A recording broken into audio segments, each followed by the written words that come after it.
Okay, so dear colleagues, welcome you to Translation Summer School Winter Edition webinar, the second webinar on audiovisual translation, together with Professor Jorge Díaz-Cintas. As you remember, today's event is most useful for those who plan to develop a course on audiovisual translation, yet we are sure that it will be as useful for non-academicians as well. As we promised, today's event presupposes more interaction with the audience, so as I already mentioned before, we are using Zoom meeting, but not the webinar as we did it yesterday. Yet we kindly ask you to mute yourself and possibly show us your video. So now I give the floor to Professor Jorge Díaz-Cintas. Jorge, you are welcome. The floor is yours. Okay, thank you again, Alexander. And it's nice to be able to see some of you. Yesterday was a little bit just talking to myself. I'm not sure what this pandemic is going to do to our mental health, just looking at the screen and talking as if I was a bit mad. But now seeing you makes it a little bit different, and I can see reactions, and it's a different way of communicating here. I can see that some of you have already contributed to the chat, saying that you have already entered the platform and you've been playing with it and you find it easy, which is music to my ears. I'm very pleased that you like it, and then you can lose the fear to use this technology. I know at the beginning, if you are a trainer of translation but you've never done subtitling, it can be a little bit daunting, a little bit challenging, and you always think that students are going to know more than you, and you are probably right, because they're all native, digital natives, whereas some of us, I certainly are a digital immigrant. So I came to the digital world far too late. But I always make it clear to my students that, you know, this is not a one-way road, that we're all learning from each other. There are many programs, there are many things that some people know more or less. And it usually works well with the students, that they take the initiative and they produce things in a way that is helpful for other people. I ask them as well to create easy guides themselves so that they can share with other colleagues and so on. So we're all learning. And I think it's a fear that we have to lose, to say, okay, fine, I don't know much, but I want to teach you this, and I want to learn with you, and let's make the most of it. And it usually works well, you know, and you wouldn't be the first ones. I've trained many people in many parts of the world, in China, St. Petersburg, in Latin America, in Europe, and it's always the same fear sometimes, that people think, oh, it's too late for me to be teaching this, and I'm not really sure how I'm going to be dealing with the technology. There are ways that you can do away with the technology and then pass that on to the students if that is something that you fear. But there is a lot more than just technology. It is, subtitling is very techy, but it is a lot more than that. And I will give you ideas on what strategies and what sort of exercises and things like that you could use. I'm going to start sharing now, because I've got quite a bit of material to be sharing with you today.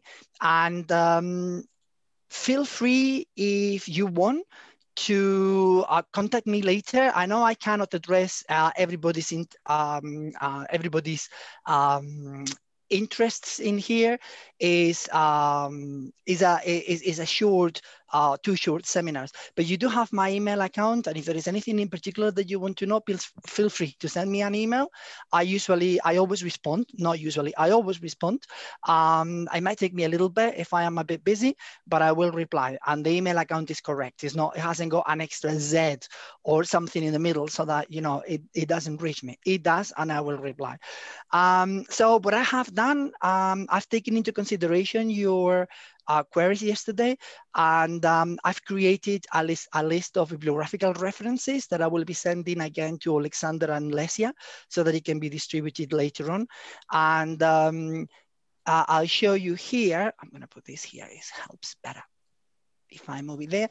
So this is, I've created something very simple here, which is to be shared today, which is the bibliography. You will see here, I didn't want to make it too much. So I've given you something, audiovisual translation in general. You've got audio description, somebody was asking, on dubbing, re-speaking, and they all have hyperlinks where you can reach the material there.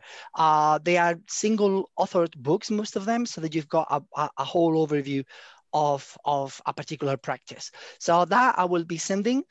And then let's start with yesterday.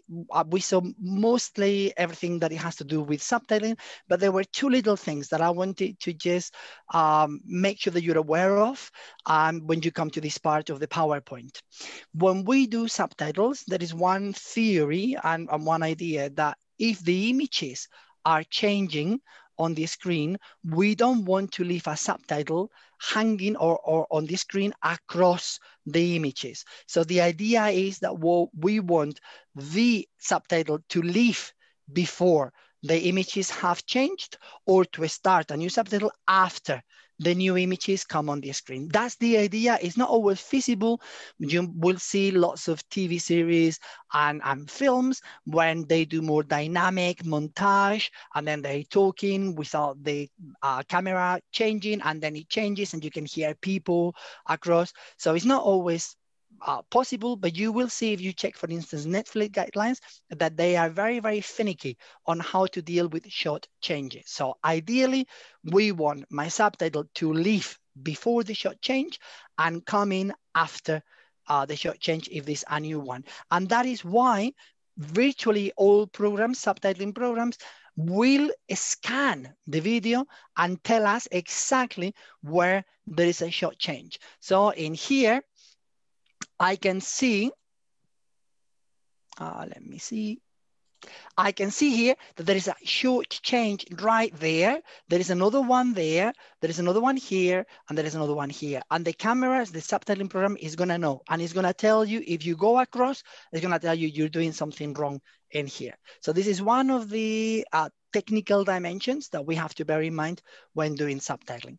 And then you will see as well in here, you've got this sentence that I've come up with that you probably cannot read very well, because I've done something silly, which is break one of the simple rules in most languages, which is I don't leave a blank space between words.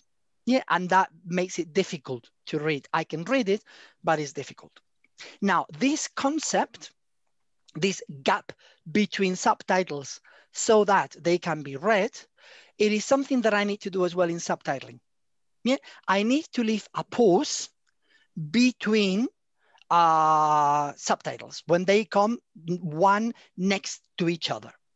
The idea, and I'll try to explain it graphically, in here, imagine this is a film, and these are the many frames that you've got.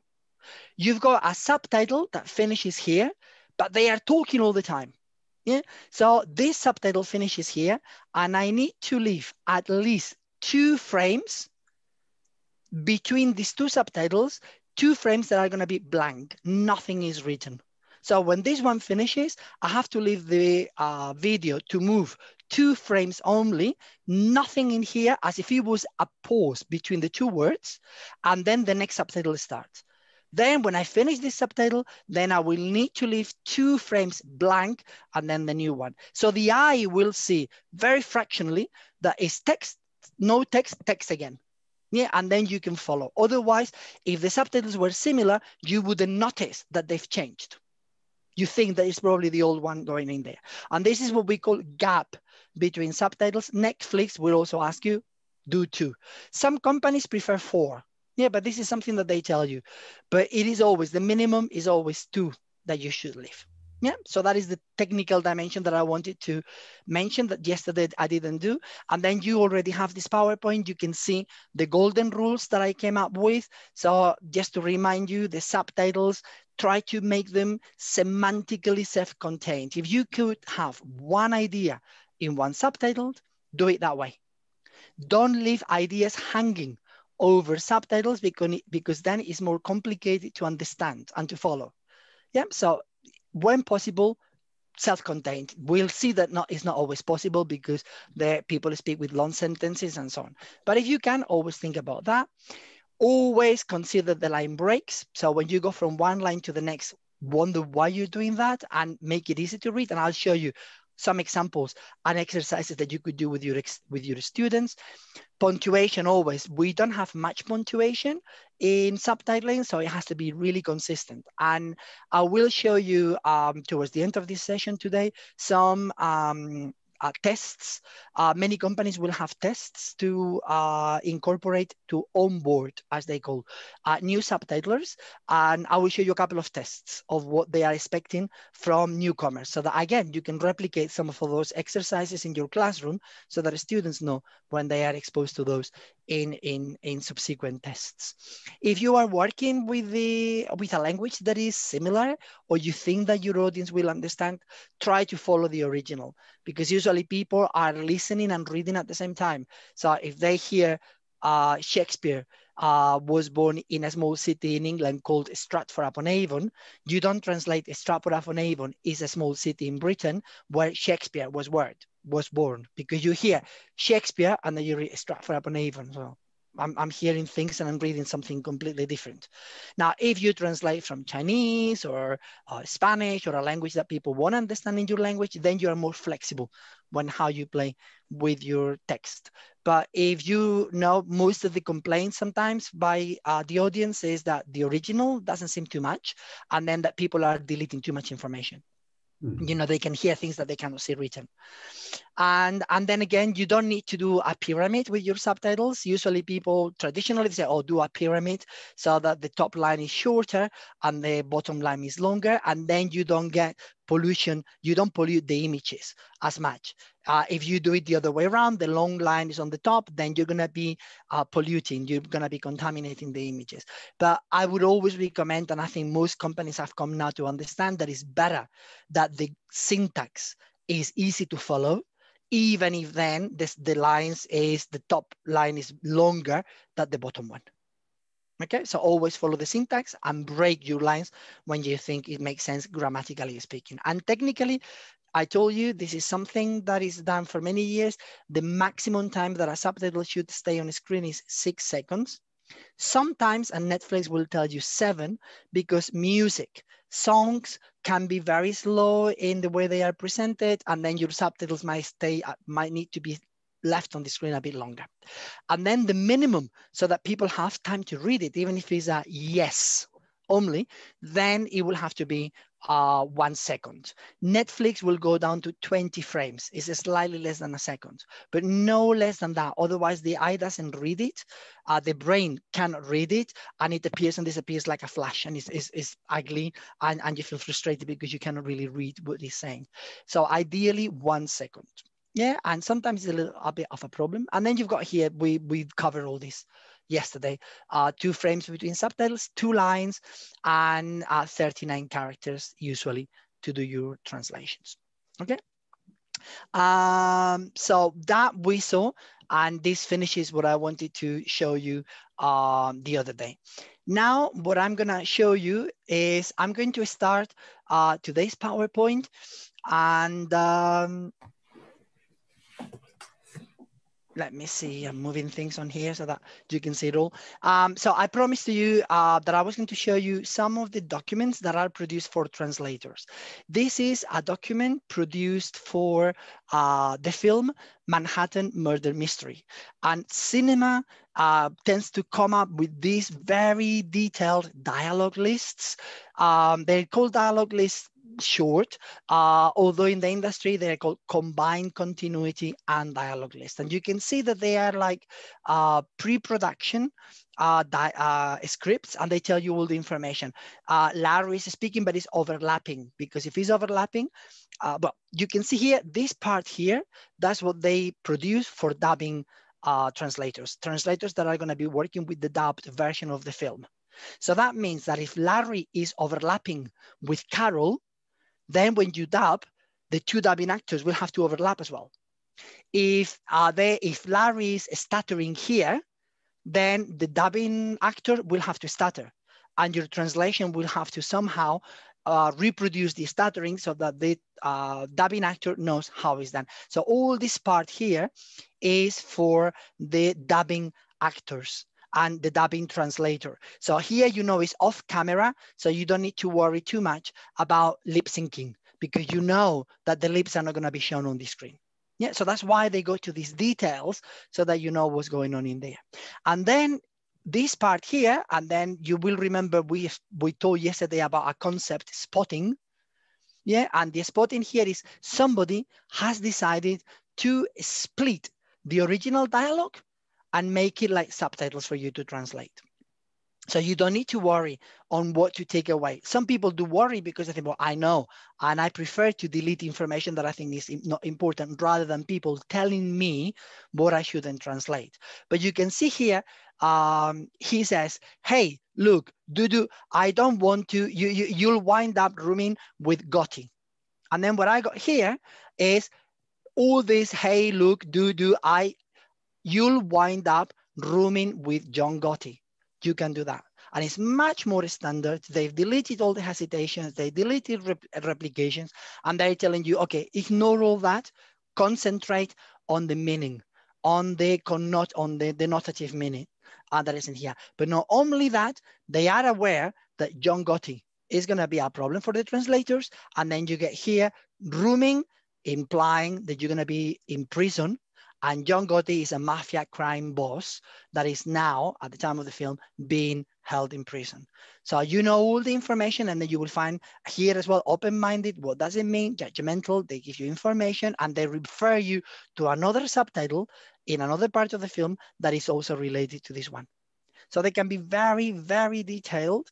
Netflix is working on this as well for subtitling for their platform to make sure that translator has as much information as they need so that they can speed up their process. I'm sure I can just Google for John Gotti and find it here and there. But if they already are telling me, then I'm going to be much faster to just break up all those sort of problems. Now, these are American films and they're really good. Europeans, we're not that good. You've got an example here from a Spanish film called La Flor de mi Secreto, translated The Flower of My Secret, and this is what they prepared for the translators. Virtually nothing. I know some of you understand Spanish. I'll have to be careful, particularly if Lesia is listening to me. But in here, you can see some of the comments, and then you got here, ¿Qué estás hablando? And then you got a one. And then in here at the bottom of the screen, I've got one. ¿Qué estás hablando is the same as, pero ¿qué dices? But what do you say? Yeah, it's very, very simple. Anybody, if you don't know that, you probably shouldn't be translating this film into any other language because that is very, very basic. The same as here, ha pasado, which is footnote number 2. If I remember what it was in here. Yeah. Pero eso ha pasado there. And then here they tell me ha pasado is ha pasado. And this is something that we do, we speak. We delete this letter. So you can see, compared to the other one, which is very, very detailed, all the wealth of information, this one is very, very basic. And this is something that people in the industry have been calling, you know, if you want your films to be internationally reputed and well translated, maybe you should take more care of the documentation that comes with the film and not just simply the film. And then somebody asked as well, can you show us or can you tell us what are the differences between subtitles that are done for as deaf people and so on. So in here you've got, I've got some examples. What do I need to do? For instance, I need to tell a deaf person who is speaking. And I can do that for using colors. So I assign them a color. Yellow is one person, green is another person. And then once you're watching, you know who is yellow, blue, green, and then you can follow. I can also move the subtitles. So if I put this one here, is this guy speaking? If I put it down here, is the dog that is speaking. And then a deaf person will know when they are reading. Or what we are also doing is adding a label. So I tell you the name of the person once they change. And if I don't know who it is, and it's nobody from here, I allow myself to do things like this. I use an arrow to tell you actually it's somebody from off this screen, we don't know, and it's somebody else talking in here. That's where the sound comes from. And you can use arrows in any direction, yeah, to indicate that the sound is coming from somewhere else. So that's one of the things that you need to be alerted. sound effects, you also need to be careful on how you present them. So you can just describe them, the tire pops and the kids scream, and then that's the information, and you can imagine that there must be havoc in this bus because there's an accident is about to happen or whatever. This one here, somebody's ringing, a telephone is ringing, so you get the onomatopoeia in Spanish of what a telephone sounds. Ring, ring, so you put it there. Now, this is a bit problematic because if you are deaf, you've never heard before, you don't know what an onomatopoeia is, you've never heard one. If you are hard of hearing, that you lost your hear because of an accident, or as we most of us do because we become older, so you know all those sounds and then straight away you relate to that. So this is a bit of a challenge when you try to combine deaf people and hard of hearing because they are really different and they can be very different in their needs. Then you can also do the same. You add a label and then you explain, okay, this guy is talking, but he's talking over a bullhorn. Yeah, and also you need to indicate instances where the deaf person might think that you're not doing your job. They can see that her lips are moving and you don't put any subtitles. And they say, well, hey, they've forgotten. There is a technical mistake here. But actually, what is happening is that she's speaking so low that we cannot, even as hearers, cannot tell. And then I alert, inaudible whispering. Nobody can hear. So don't worry, you're not missing anything. Even though her lips are moving, nothing is happening and nobody can hear what she's saying. So those are the things that we need to incorporate in our subtitles. You've got in here suprasegmental information. If he's drunk, if I write my subtitle, it's a little late, isn't it? It's gonna feel that is normal. So what I do is, okay, he's drunk. So you should be reading it, oh, it's a bit late, isn't it? Yeah, and then that is what you are trying to understand the way he's presenting the information. Some people, what they do, they try with the text. So this character here in the middle, he is foreign and he's speaking English with these two Americans, but he's at the same time stealing money from this guy. So he's trying to divert their attention. And then he's talking, this place is full of vultures. Vultures, because he's spelling it wrongly and he's speaking badly there, vultures everywhere. Yeah, and then the everywhere was in capitals to call attention and to replicate a little bit the way that guy is speaking. It's not, this place is full of vultures, vultures everywhere, but it's more the intonation that that's the way they try. And some people are now trying with smileys. Deaf people, if they are deaf, they will communicate with sign language and they will be much more visual than most of us are. And English or Ukrainian or Spanish might be their foreign language because sign language is their mother tongue. And that's why I wrote deaf with a capital D, because that is what deaf people do. They feel that they are like Ukrainians or Spaniards or British. They are deaf and they are from another community and therefore they should be capital as we capitalize other communities. Yeah, and that's why it's used that way. So now, because they're much more visual, some people use smileys because then you can see that this guy is being ironic. Otherwise, I might have to write ironic in the way he's saying the information. But if I put a smiley with a wink, then it appears a bit more entertaining and gives the information straight away. I don't need to be reading any information there. This is one that I like very much. To what extent can you be explaining what sounds are going on and what information is in there? But that is the nature of doing this type of subtitles. Another area that you have to be careful with is music.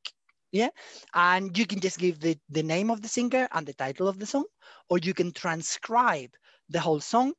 This symbol here, hash, is the traditional one. Remember, technology, analog technology was very limited, didn't allow any symbols. So it was an arbitrary decision that they were going to use the hash to indicate music, totally arbitrary. Little they know that then Twitter was going to come along and then reinvent the use of hash. Yeah, but this is the traditional one approach. Now with digital technology, it's much easier to indicate with a note, a musical note, that what is in there is this guy singing, and this is a song. It's not dialogue, it's singing happening there.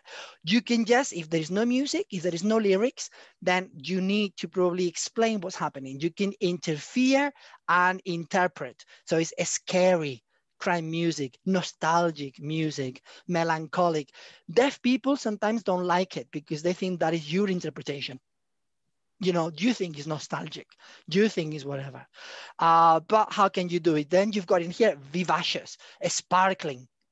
Yeah. Or sometimes what they do, they are much more descriptive, funky music. Yeah, classical music. And then that's it. I'm not telling you the mood. I'm not telling you if this is exciting or if it's anything. It's just classical and nothing else. Yeah, so that is the way. And then if you've got multilingualism, again, you can say, well, okay, this woman here, she's speaking, the voice is computerized, so it's not a normal voice. And then she's speaking in a foreign language and we are not supposed to know. So that's why she's moving her lips, but nothing there. Then this guy is speaking with a French accent, and it's important because the film is in France and blah, blah, blah. So I will put in there French accent, even though he's speaking in English. Yeah. If I'm not going to give you the translation or whatever, I can say, well, both are speaking in Spanish and we are supposed not to know. The BBC, sometimes what they do is actually they transcribe in Spanish. So if in this film, these two guys were speaking in Spanish or in Ukrainian, they will speak in Spanish, knowing that as an audience that can hear, if they know Spanish, they will understand. If they don't know Spanish, they won't understand what they're saying.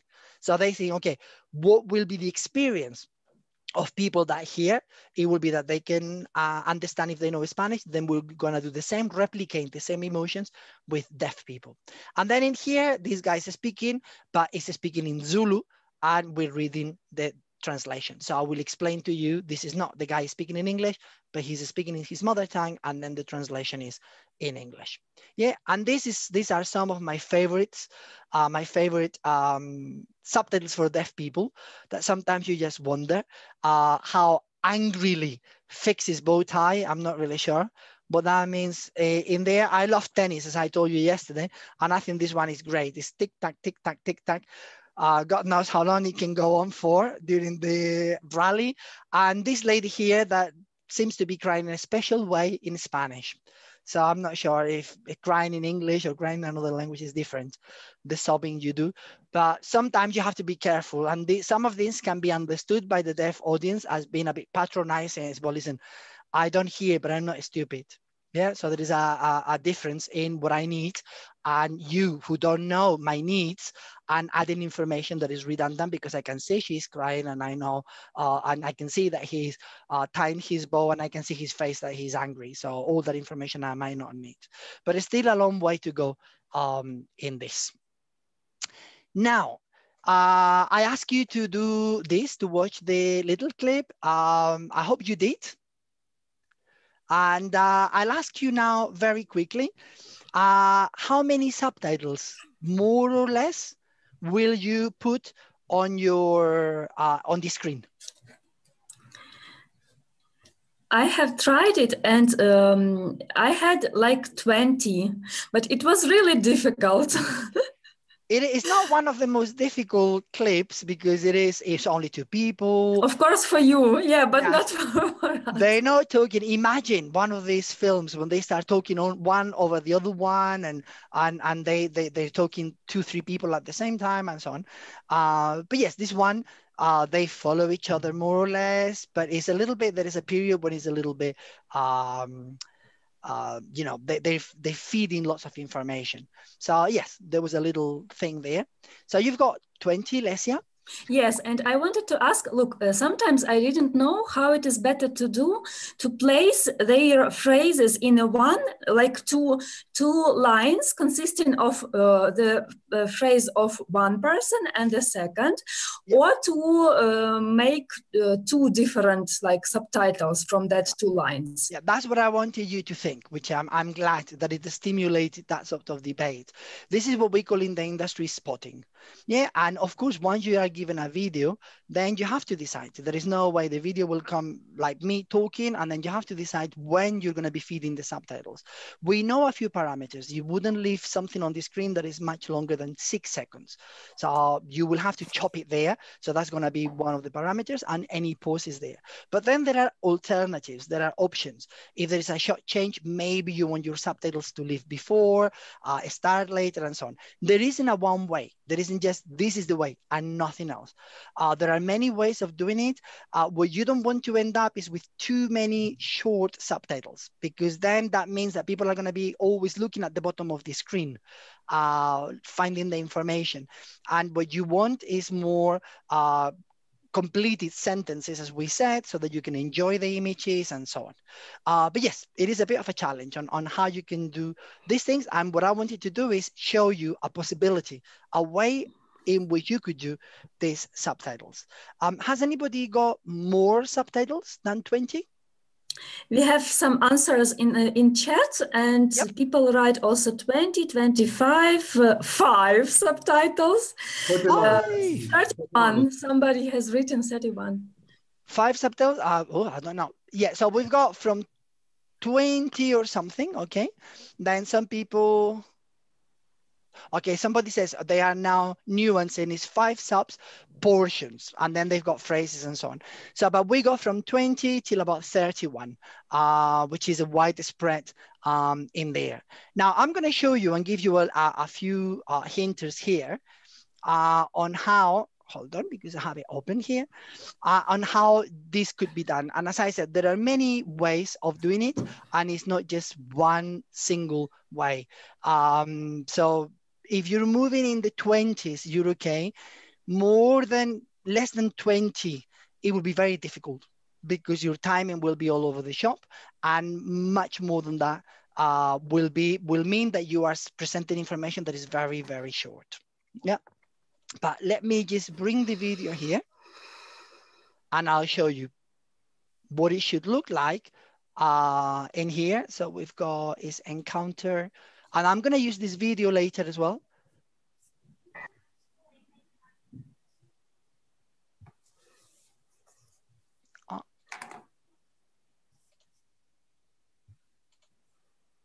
Let me see.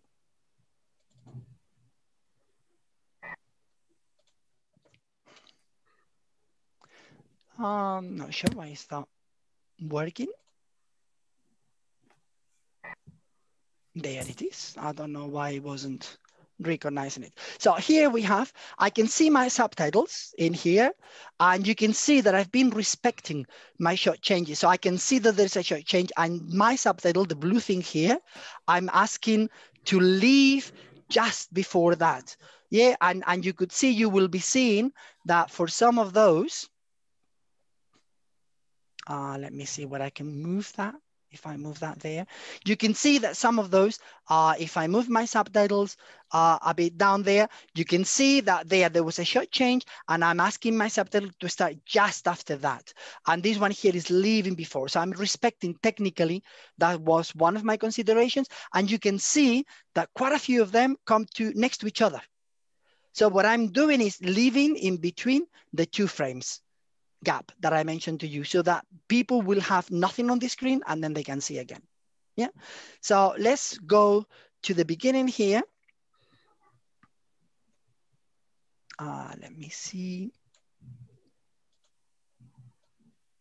Okay. And okay, I'll put it there, and you will see now the subtitles. Look, who are you? Look, who are you? It's one sentence, it's a pause at the beginning, it's a pause afterwards, so that will be perfectly okay, and it's followed by a pause. So we've got the question there. I told you, George, I'm your guardian angel. Yeah. Now, I can see that he's talking straight away, and you can see that what I've done there is he talks, and then I'm only leaving 1, 2, and then the next subtitle is coming there. So they're very close to each other, but I cannot put them together, because if I put them together here, this one will be too long. When I put 2 people in the same subtitle, one line, top line is the first speaker, second line is the second speaker. So I can see that the first speaker, I told you, George, I am your guardian angel. That's going to be too much to put in just one line. So that I'm deciding, no, I'm going to leave it on its own there so that I can translate properly. And I might need to go into the second line, because if not, I will have to write everything. I told you, George, I am your guardian angel, one line. And then what he says in the second line. So that's, may I ask you, how do you know that this all is too much for one line? It's just harder to read. You know it from your experience, yeah? Yeah. From my experience, if I've got here that all this, is only lasting 2 seconds and a bit, 3 seconds. And my translation should have maximum 43 characters. Mm-hmm.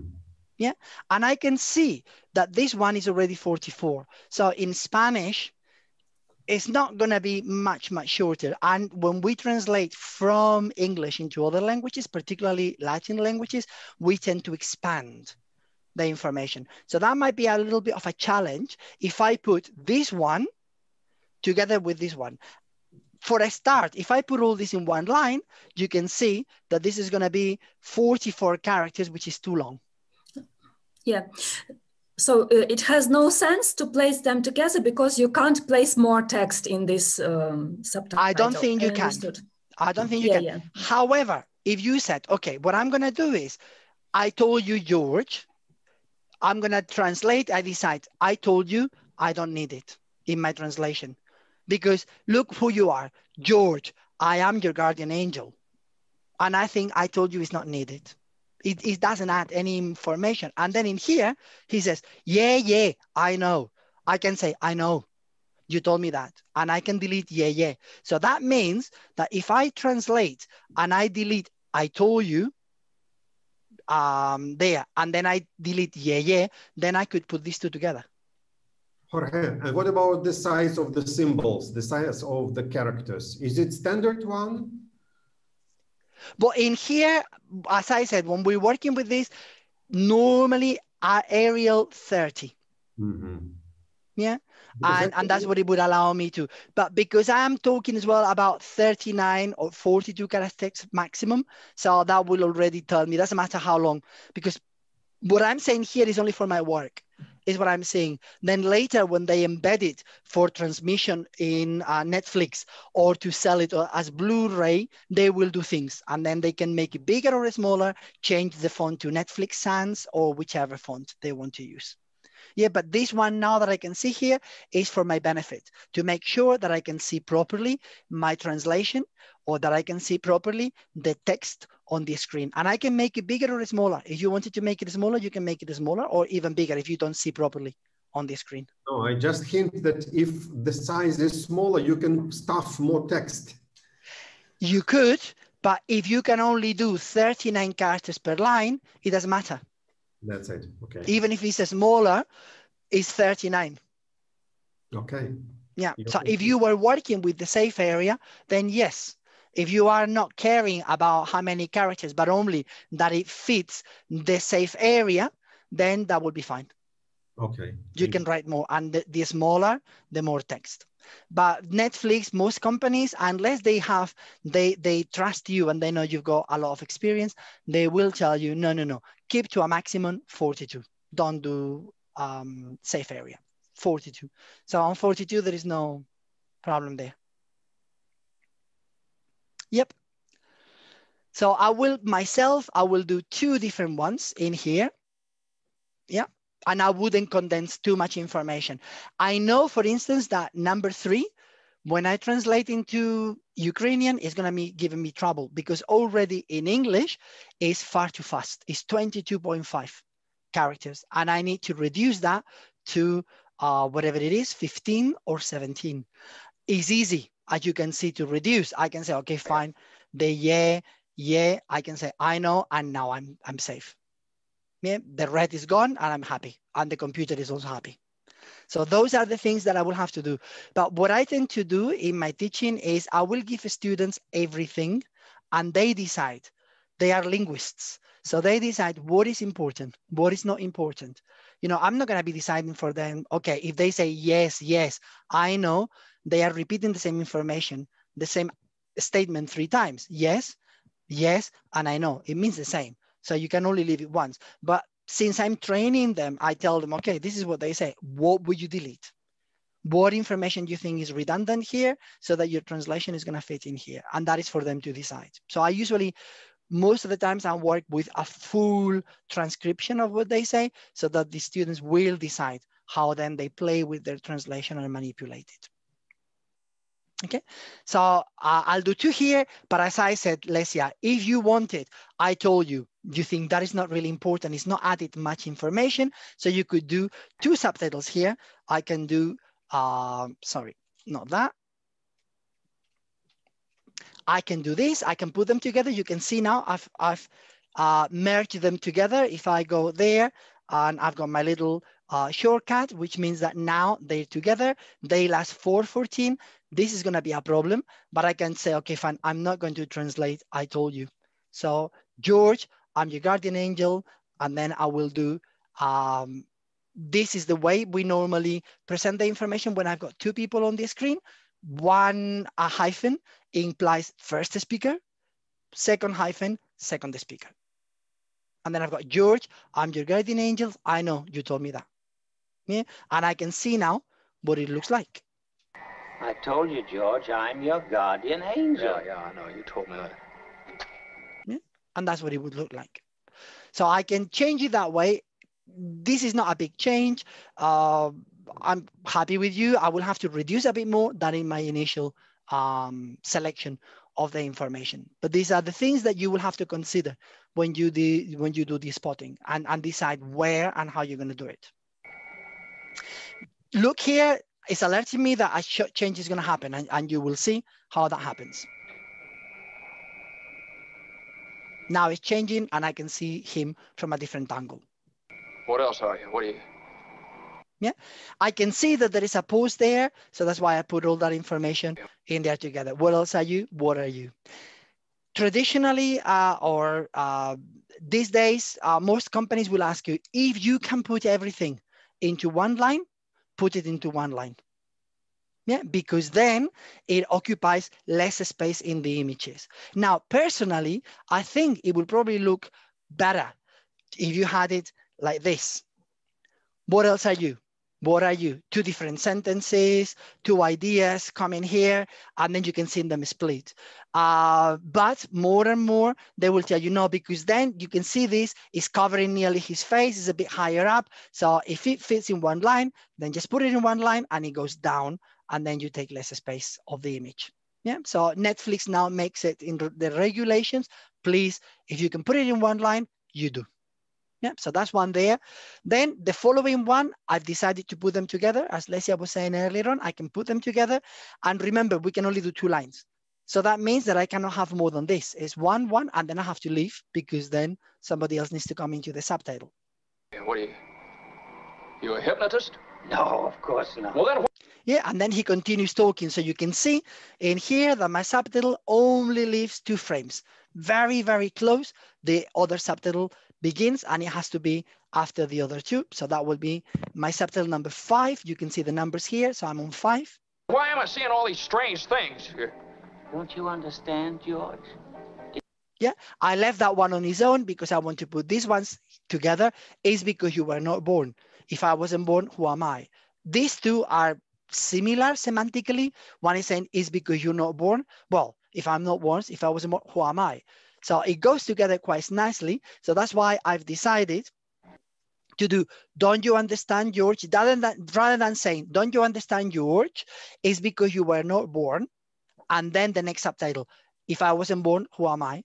I've decided, don't you understand, George? And then the other 2 will be easier because they are relating to this concept of being born. And if I'm not born, who am I? And whatever. So that's why I've decided to do those that way. But you can see that from now on, they all come consecutive. They are one after the next, and I'm only leaving, remember, those 2 little frames in between, separation, separation, separation, and they're all written together. This is, it looks a bit, Lesia said, it's difficult because they're speaking so much, but in effect, it's quite easy because the only thing you need to do is decide what is the end, and then straight away 2 frames, nothing more. Chain, 2 frames, not 2 frames. So once you decide this is the end, you don't need to consider anything else. You do 2 frames, start again, the new subtitle. And this is what now Netflix tells you to do. This is what we call in the industry chained subtitles. I'm chaining them. They're all like in a chain, and I'm leaving only 2 frames. Maybe here I could leave, you can see behind that there is a little bit of a pause. I could probably leave 5 frames or 7 frames, but then that breaks the rhythm of reading. So we prefer to leave only 2. Don't leave, if it's gonna be 2, 5, 6, just do 2. 2 frames only separation. So they're chained and they are balanced and they appear rhythmically.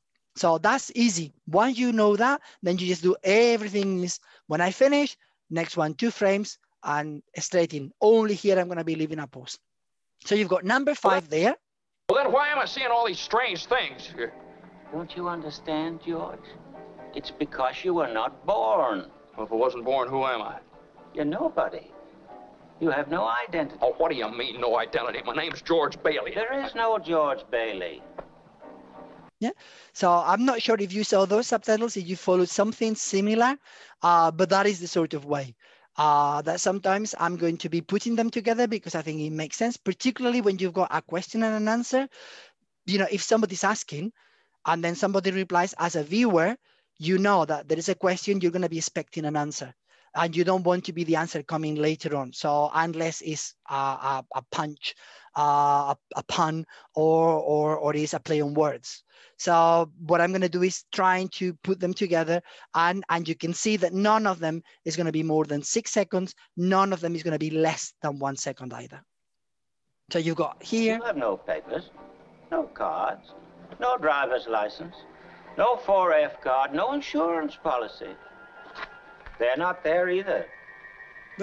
Now I've got a long pause. So those ones, they were more sporadic. There was more time between the subtitles. So that allowed me to come with the subtitles. Okay. Here you can see just after the shot change, here before the shot change, I'm going to be taking them out. What? Zuzu's petals. You can see in here, there is a shot change. You are going to see that the camera changes, it goes there. But my problem here was that before that change, he only says what. It's very short. It's going to be one of those that I need to leave at least 1 second. And then straight away, the other one says, Zuzu's petals. It's a question, it's an answer. There is no mystery on this answer. So here, I'm not respecting the shot change because I think it doesn't help for the understanding. So what I'm doing, so if you saw there, I've got altogether, I've got 24 subtitles. 25 I started with, but I was persuaded by Lesia that probably I should merge 2 subtitles because of the information. So I did that. So I'm moving around that. It will be difficult to merge much more. Maybe you've got here this one, I can tell, you know. You're crazy. That's what I think. You're screwy. You know, it's all together. It comes pretty much together. I can tell. It's a lot of repetition. So if I was to translate, I can say, you are crazy. And the person will understand that it's saying you're crazy. So I can only put it once. That will be fine. I can see that if I put them together, this one is 221 and this one is 110. So it's going to be more than 3 seconds, but it's not going to be 6. So technically I could put them together and the idea is the same. You're crazy. That's what I think. You're screwy. So if I have to translate because of so much repetition in here, I could also decide, okay, I'm going to put them together and then say, okay, that's what I think. You're screwy. Yeah, I know, look, it's 18 characters. I know it's very long, but when I translate, I'm going to say you're, and then I'll probably delete that one. I'll say you're crazy. That's what I think. You're screwy.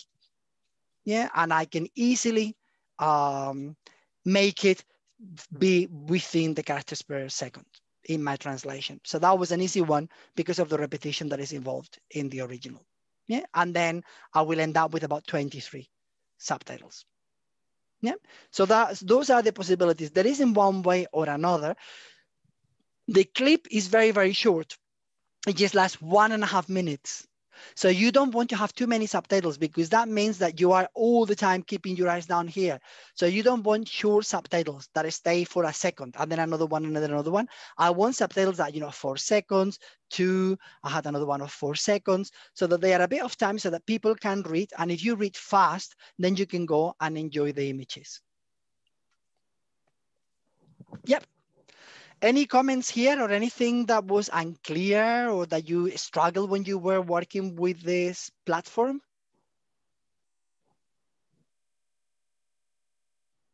All capito? I see. Everything seems to be clear now. Thanks. Yeah, okay, good. So one thing that I would like to tell you as well, if you are teaching, so you say you're happy with this. You produce this in English. And then what I'm going to tell now students is, okay, here you have the original. I am more interested than anything on your technical, on your linguistic skills. Can you translate into Ukrainian? How do you know can you convey the nuances of the original? So I don't want the technical side because we will do another exercise on that. What I really want to know now is your linguistic expertise. How much English do you know? How good are you at expressing ideas in Ukrainian? So what I can do is say, okay, fine. What I'm going to do now is this document, I'm going to save it. Now it's saved. Yeah, it's all the time, it's kept on the platform. But what I want to do now is give it to my students so that they can come and work. Yeah, and what I can do here is import, export, as you would do in any Word documents or anything. So I go import, export. I will be exporting so that I can get a copy and give it to my students. So I export. And then in subtitles, you've got lots and lots of formats. Now, if you're working with Una, then you can save it as Una and give it to your students. But if, say, you're working with freeware, you don't want to use Una and you're working with freeware, you can save it as SRT. SRT is a very common format for subtitles, particularly on the internet. So I'm going to save it as SRT. Yeah. And I will export. And take a look here at the bottom of my screen. I'm going to clean that so that you can see. And there is nothing.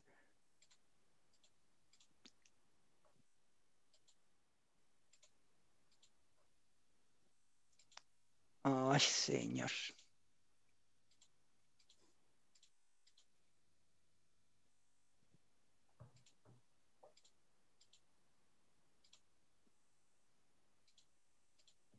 Okay, so I'm going to now export, and then you see here at the bottom of the screen, and here I have my document, export. Yeah, so I called it encounter. So now I'm gonna save it here on my screen, and I can send it to you, or I can send it to my students or whatever. If you're working with freeware, I've got here Subtitle Workshop. I could just open it there or subtitle edit, and they will see all the times and everything, and they can start working. And that's what I'm going to show you how to do with an exercise. Okay, so what I did is I created it. You could ask, if you've got a good student, you could ask, okay, here you have a video, produce the subtitles in English, and then you can use this, which in the industry we call template. And then you can give it to your students to translate. So the technical dimension is being done, but what you are paying attention is to the actual linguistic expertise, which is, of course, one of the things that they will have to work on. No? So in such way, you may use practically each video from internet. You just have to know that you have right to use this video, yeah? Translation. Yes, well, I'll come to that, but yes. Yes. I don't want to enter into copyright, and we are recording. But if it's for educational purposes, you can use quite a lot of a number of videos. For the book that I've come up with, I'm using public domain films. So you've got films like It's a Wonderful Life, Charade, and so on. They're all public domain. Anybody can use them. There is no problem. And then if you ask any YouTubers, most of them will be happy for you to use their material for translation and so on.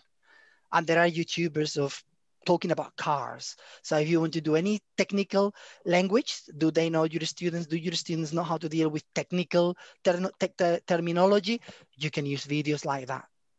Yeah. What I'm finding more and more is that some companies want people that know how to do or to work with subtitles, but also more and more in specific areas. They say, we need somebody for subtitling, but do they know about medicine?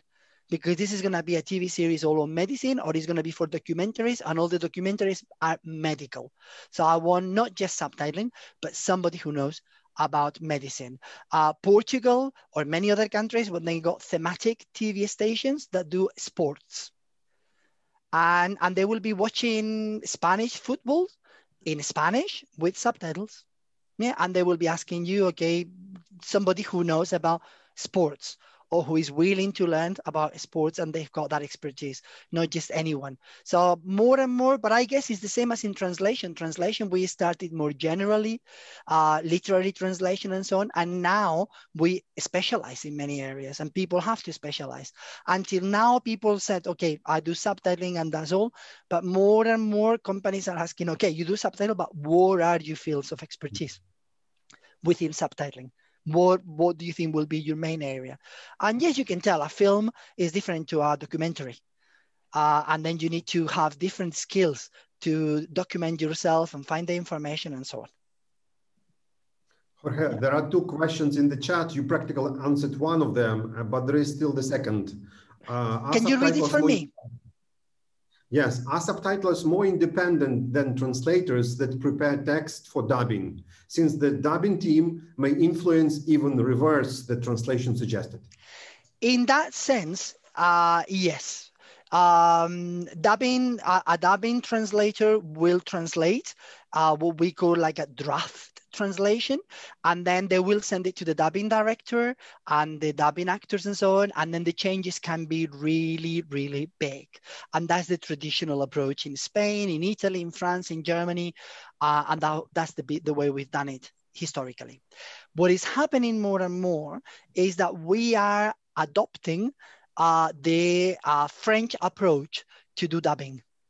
And the French approach is that the same way you get a video, and then at the bottom of the screen, you write your text, and then you can see, how can I explain? I've got videos, but you can see, if you've got a lot of time and your translation is very short, then your letters will be elongated, as if you have to read, I need more sleep, because that is going to be in this, the character speaking for 2 seconds. So it's telling you, well, maybe you need to write more. And then it will tell you, okay, I need more sleep if I want to function. And then the text becomes smaller. And then you can tell, okay, this fits better because the other one was too elongated and it was too little text for that sort of presentation. Yeah. So they are now telling you more. So that means that as a translator, you could also take care of the adaptation and make sure that your text is not too short, too long. It could fit the mouth and things like this. Something that traditionally has been done by the dubbing director. But now more and more is slightly changing, and translators are being asked to do, okay, you really know the language. If you learned a bit more, then you could just come up with a translation that is not too long. It's not much to learn. If they say, I love you, don't write, I'm madly in love with you and your body. You know it's not going to fit. That's not much to know. So you learned a little bit, and that's what they're expecting, because it's quicker, because it allows you to deliver work that is ready to produce. So yeah, traditionally, as a translator, as a dubbing translator, you didn't have much say on the final production, but that is changing. And in subtitling, these days you do the translation, and then might be, well, there is a revision. So as we do in other types of translation, so somebody will read your translation, will give you comments, and then you will accept or reject those changes. And there is a drive by the likes of Netflix, for instance, to acknowledge the name of the translators. And they feel that if you write your name and it is your production, then you will feel much more, you will take it more like a child. You will say, okay, this is my little baby. My name is going to be there. So I want to really work and make it as best as I can so that, you know, my family can be proud of me, and my boyfriend or my girlfriend, when they see my name, they say, oh, wow, that was really well done, and blah, blah. So that is the drive. But traditionally, very few people will recognize the name of the translators. And this is a fight by many associations, because with the recognition comes as well royalties and the possibility of gaining money from the repetition of your shows, as we do in literary translations. The more books you sell, the more you get as a translator for your royalties. So we're fighting that corner for audiovisual translators as well. Yeah. Any other questions there? Not more. No? There was a question about the intellectual property, but you answered it, as I understand it. Okay. And at the end, if you want, we can discuss it a bit more, and I will refer you to different places where you can find more about royalties as opposed to copyright. Yeah, because they are two different concepts. Okay, so let's see now what I was planning to do today. And as always, I talk too much, and then I've got too much information for you, and I can see that we are nearly 1 hour into the session today.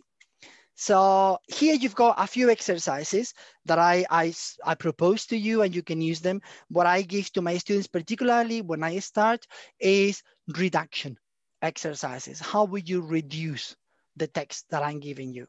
Now, I treat them at the beginning, and I tell them, can you please reduce this within English, so that we can see what do you think is relevant, what do you think is not relevant, and so on. And they start doing things. And then I say, well, that was a bit naughty of myself, because if I ask you, can you reduce this? Yes, but it's a great theory, blah, blah, blah, blah, blah. Your immediate answer will be, well, I don't know. I cannot do it unless you tell me how long are they speaking.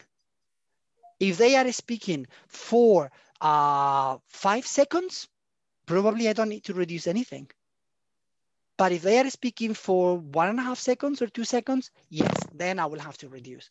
So we don't reduce just because we want to reduce. And this is one of the challenges we're finding now for machine translation, because the same translation, the same text, it can be translated in different ways because of technical dimension. So if I don't have time, I have to reduce. And then a literal translation won't be helpful. So if this one was, yeah, but it's a great theory, have you been paying attention? This is a great theory. Then I don't have to reduce because I was very slow. But this comes from a film when they are speaking like this. It's in a restaurant, they've been drinking. Oh yeah, but it's a great theory. Haven't you been attention? This is a great theory. That's the way they're talking in this bar. So there, you really need to condense. Yeah, and then that's what I explain to them. So now that you know that they're speaking fast, what do you think in here linguistically is redundant? And of course, if there is a repetition, it's a great theory. It's a great theory is telling me that it's important. So I will have to leave it in my translation. Imagine this is 2 seconds, and 2 seconds is 15 characters per second, 30 characters. So imagine you need to translate into Spanish, 30 characters. What do you delete? So you know, okay, I need to leave. It's a great theory. Have you been paying attention? It's a rhetorical question. Actually, it's not answer to that question. So probably if I need to take information out, the paying attention probably is the one that is going to go. And the very important thing here is the contradiction between the speakers. This one, yeah, which is very English. I'm going to give you, I'm going to be in agreement with you. However, bang, bang, bang, bang, bang, bang, which is something that they do very often. There's nothing worse in English than somebody telling you, oh, it's very interesting. So, oh God, there we go.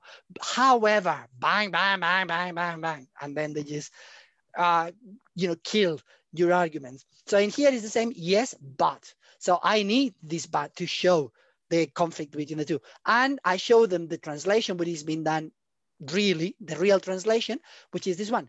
Yes, but it's a great theory.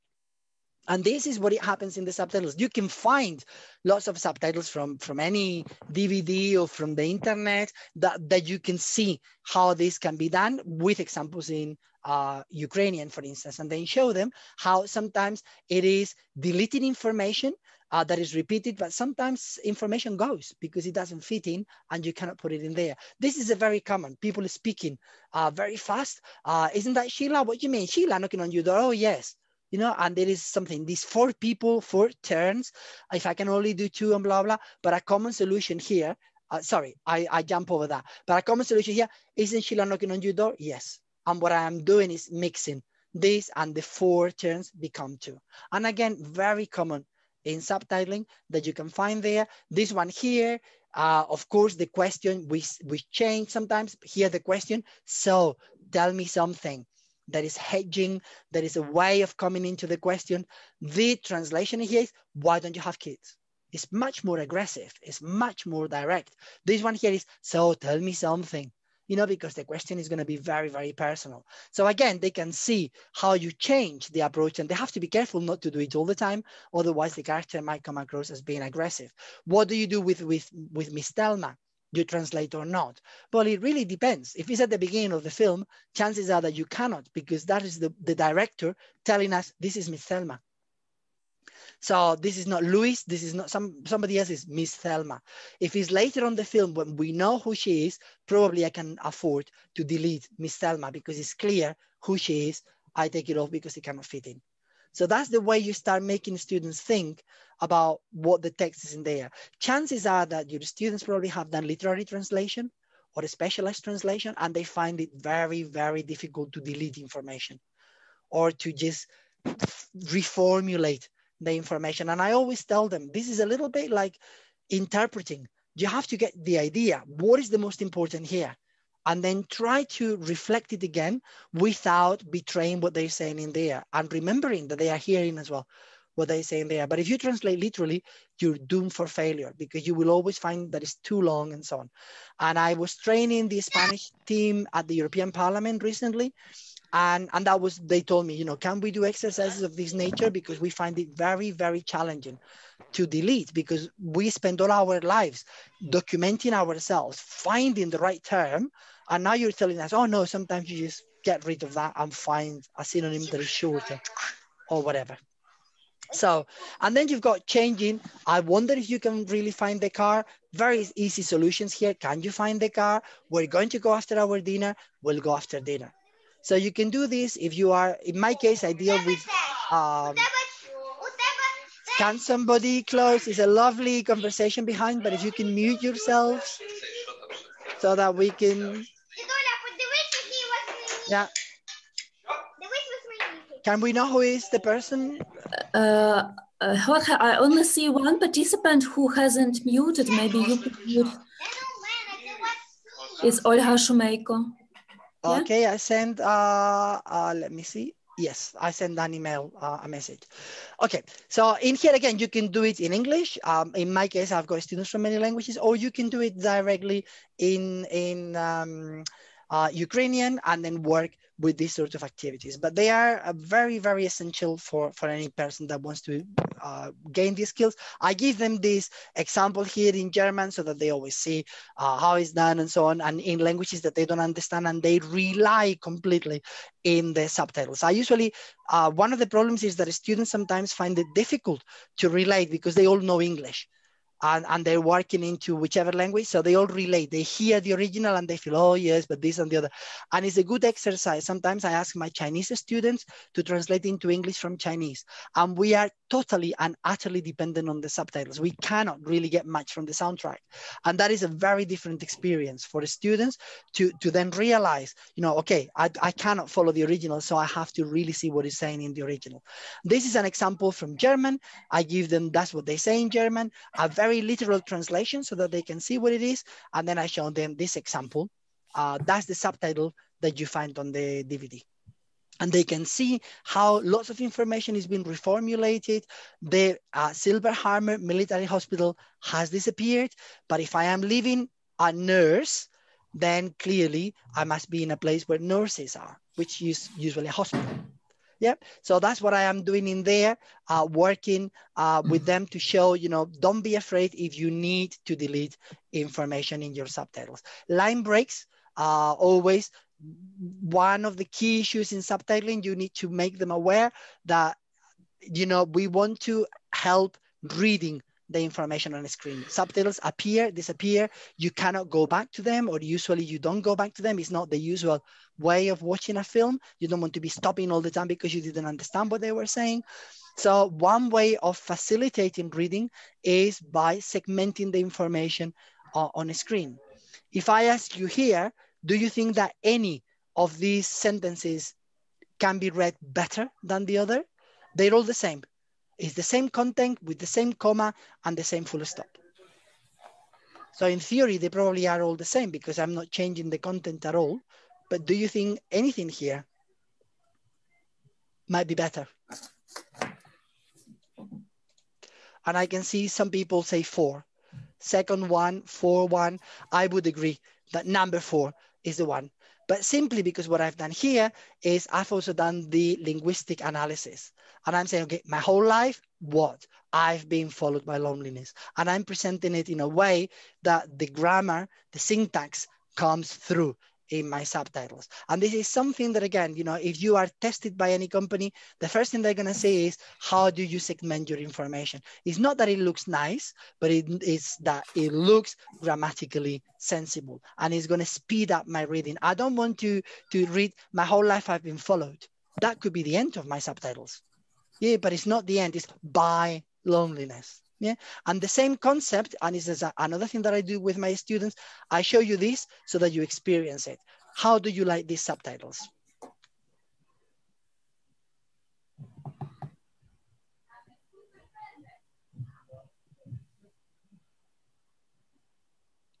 Did you read them okay? Probably not. Yeah, the information, welcome to the first of our 4 programs. And then you think that's it, finished, the sentence. And then it's in this series. So you have to go back to the previous one and to recuperate the information to complete.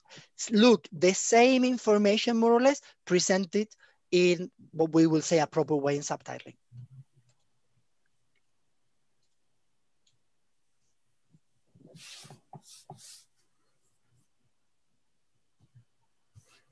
So in this one, you can see, as opposed to the other ones, you can see that my syntax, this sentence is finished, this one is finished, and I tell them with a full stop so that they can enjoy the images. These ones, none of them is finished. I'm always expecting the viewers to continue reading so that they can complete the information. And they're not going to be able to go to the screen and watch the images. Whereas in this one here, welcome to the first of 4 programs in this series. If you are a fast reader, then you can watch what is going on in the images because the idea is complete. This is a new idea. Every 4 weeks, we're going to be doing something. You're telling me that this is not complete. England here, there's got no punctuation, so I'll probably wait, and quick enough, there should be the second part of the sentence that I can read. Then this finished, the idea is complete, and then I move to another one. So I'm trying to block them in a way that they make sense, that they're not keeping the information halfway, and that people can complete and enjoy the images at the same time. So these are the type of exercises that you should be doing at the beginning and making aware or instill in your students. I mentioned to you the publication of this book, which has been just very recently, and this is what it contains. It gives you an idea. It's pretty okay in the sense, if you wanted to use this for a course, I don't know how long your courses are in Ukraine. In the UK, our terms tend to be 10 weeks of teaching. More or less, in most universities. So this more or less follows that you could use one of these chapters every week.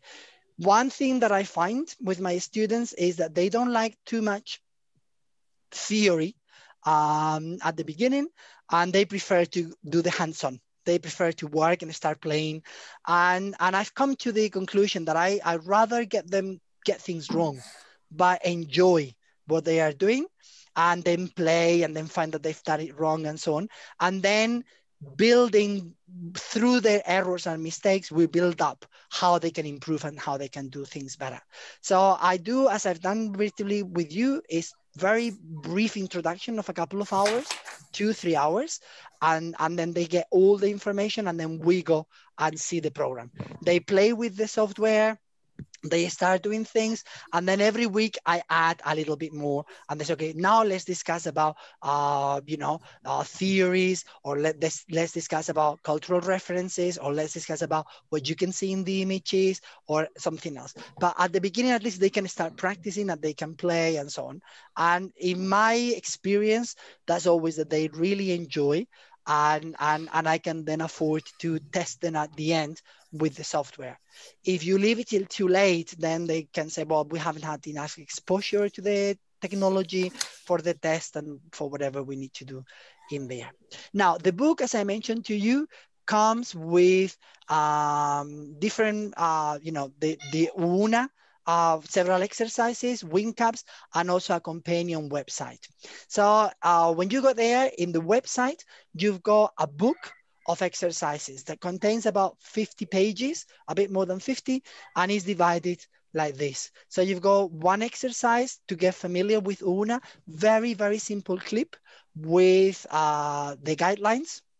And the clip is, they probably, I don't remember now, less than 10 subtitles, in between 5 and 10 subtitles, so that it's not too onerous, that they can see a completion of a task and it's done in there. And the same if they want to work with wing caps. Wing caps is a desktop based. So you have to install it on your computer, but it's professional. Is the one that they use, the large corporations, and is a traditional one. If you were to buy it, it will cost you in the thousands of pounds. Yeah, but they allow us to use it for a period of time, so you can download it and play with it, and it's the full version.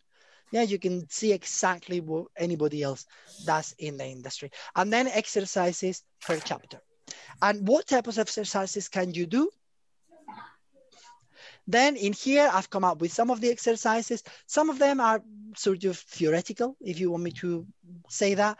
I give them a quote, they get a quote, and then discussions on how that can be understood. What do they think about this and about that? So there are many of those exercises, prompting them to something like that. Or then if I've done a little bit of theory in class, the nature of subtitling, and then I ask them about, how it's done in your country. Take a look at 5 videos or 5 programs. Did you find any similarities, any discrepancies? So everything is more, you don't need much to be asking these questions. Yeah. In other ones, what I do is, okay, I've already got material, and then you got here website companion. So we have developed an activity. This is a video talking about subtitling, and then you can find the video on the companion website with questions about the video, and then a key with answers to those questions in there. So the whole thing is exploited. Yeah, and this again is more general. There is a lot of emphasis on the professional practice. So there is an exercise here with we've compiled several job ads.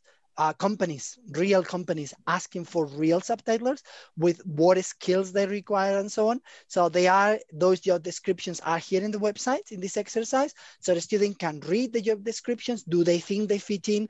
What skills do they think they are missing? How can they hone those skills or whatever? So that's another type. We find you the material is in there, and they can play with that. And then what we do, we have lots of activities as well, working with the software. And they will be alerting you, this activity is to be done with wing caps, or this one is to be done with UNA. And then you've got there instructions, the script, you got the video, and then you've got as well the subtitles. Yeah, the documents, so that you don't need to do anything. You can just pass that to your students, and then they can do the exercises. And here you find as well some other activities where your students or you can decide. The activity can be done either with UNA or with wing caps for you to choose. And then you have more material in the website to choose from. So you can tell the students, okay, this one you can do with both, but we're gonna do with UNA or with wing caps or whatever. So all that material is in there. In the website, we came up with over 300 documents for all the exercises. As you can see, this exercise, for instance, here will contain 4 different documents. between video, subtitles, instructions, and so on. So that's what you can find there, and the way you can exploit these ones if you want to be more theoretical, or if you want to be really more hands-on and get your students to be doing the work. The subtitle environment, as Lesia was asking at the beginning, I told you there are commercial programs, and the one that we are using here is WinCaps, which, as I said, is professional, is commercial. You have to pay to use it.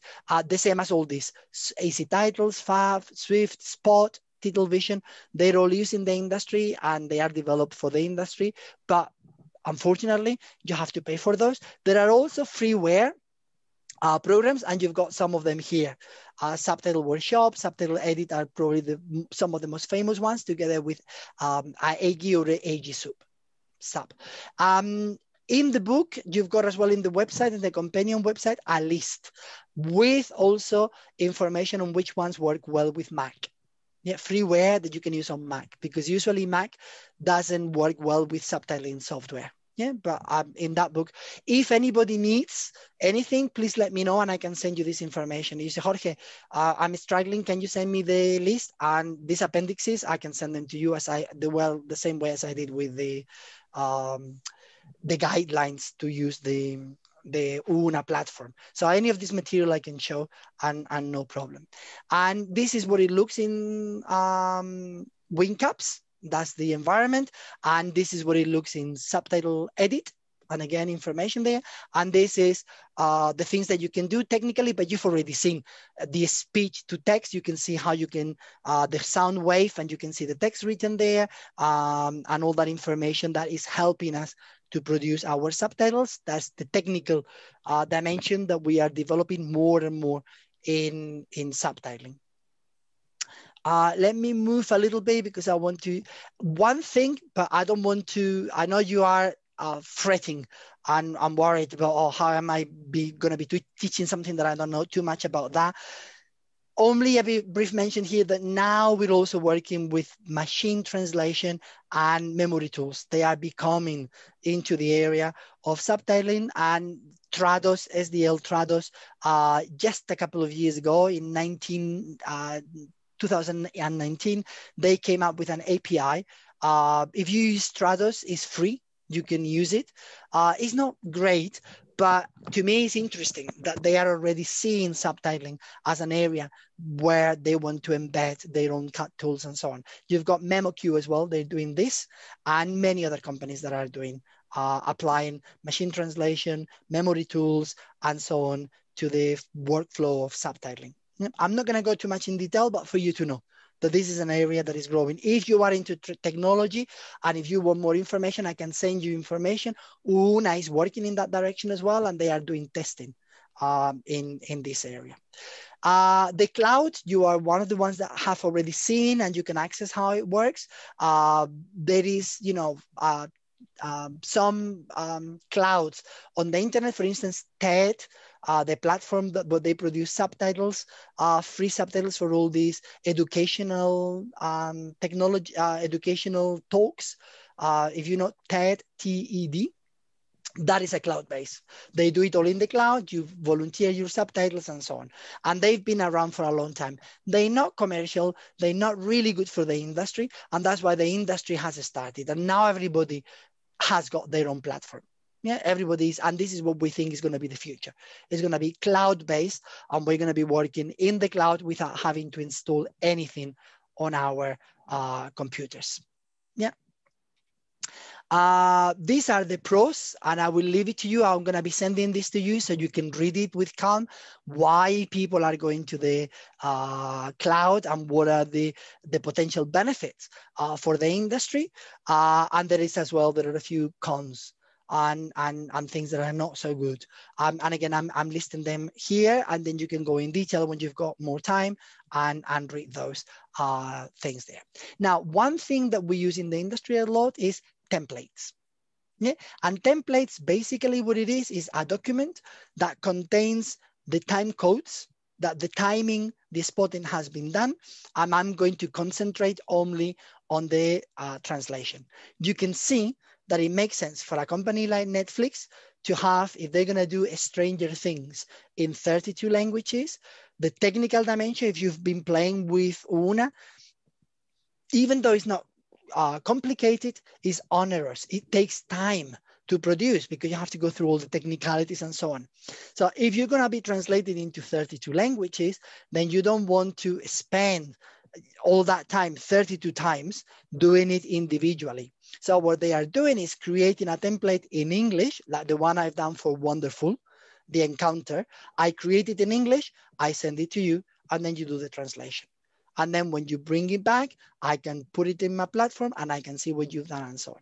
And this is one way that the industry is working more and more. And this is something that you should be doing and contemplating with your students. They can do the technical dimension, but they should also work with templates.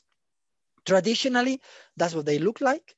It is numbers, and then here 1, 2, 3, 4. That's what you need to translate. And here, some companies, they did them a bit more sophisticated. There are macros here, and in this blank space, if I start writing, when I go to 39, it throws me out, and it doesn't allow me to write more on the line, and blah blah blah.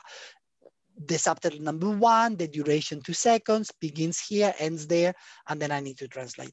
Now, what we have is in the platform. On the cloud. So this is one of the largest. This is the one that the European Union is using, and this is the largest company, or the fastest growing company in the world in audiovisual translation.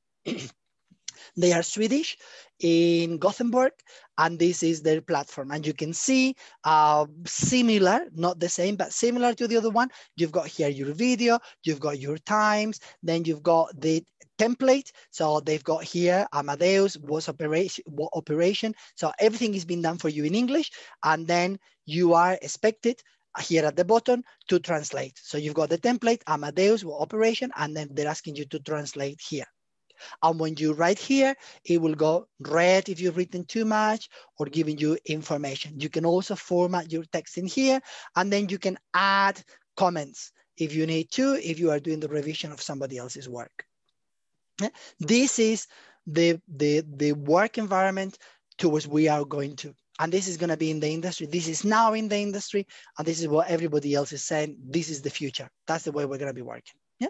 And you've got another one, a large corporation called SDI Media. That's the way it looks for them. Basically the same concept again. You got your video, you've got the English, you translate into your languages. Okay. So that's the way we're going to be working. And this is what you've already seen in here. Now what I want to do,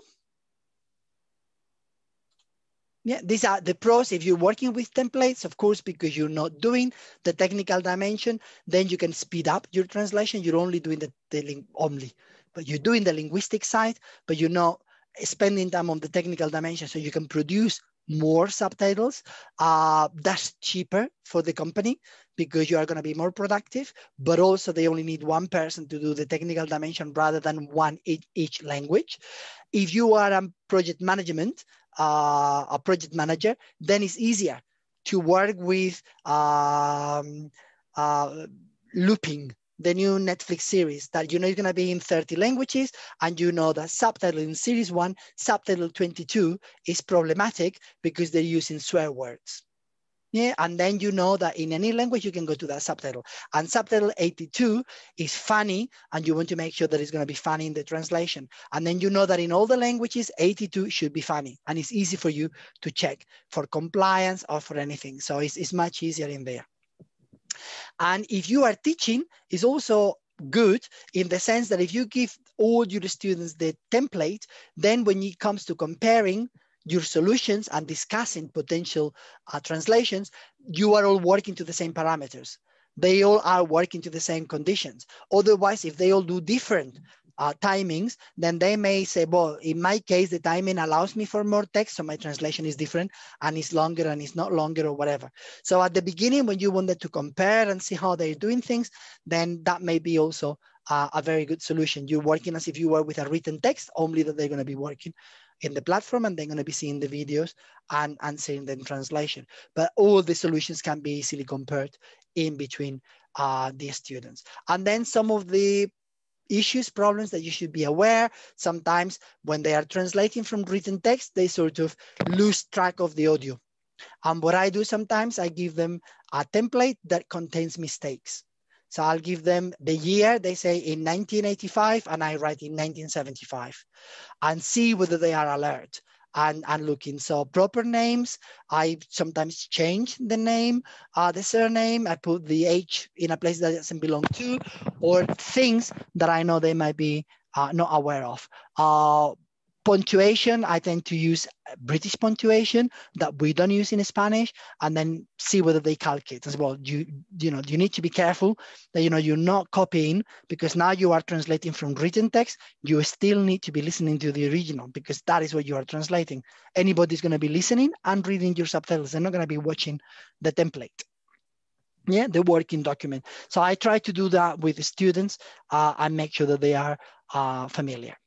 So what I want to do now is give you a few examples on how I could do my, how I can exploit my subtitles here. Yeah, and here I show you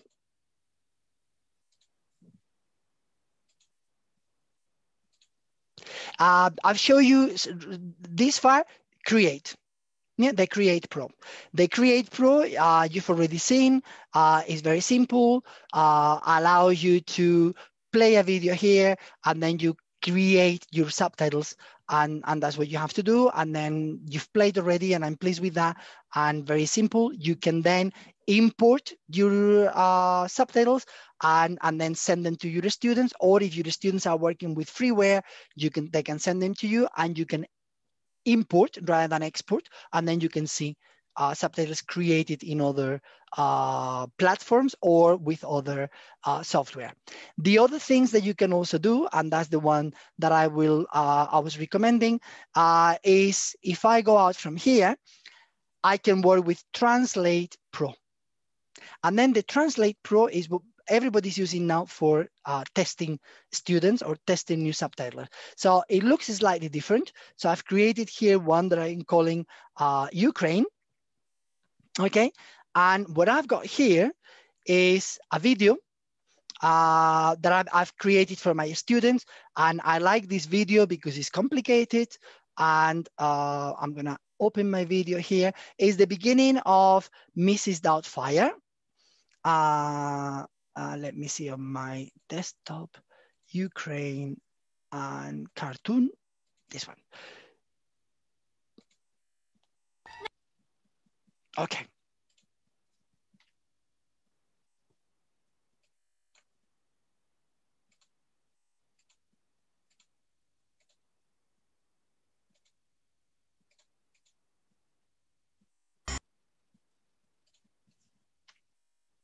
I don't know, it's probably because I have them open before.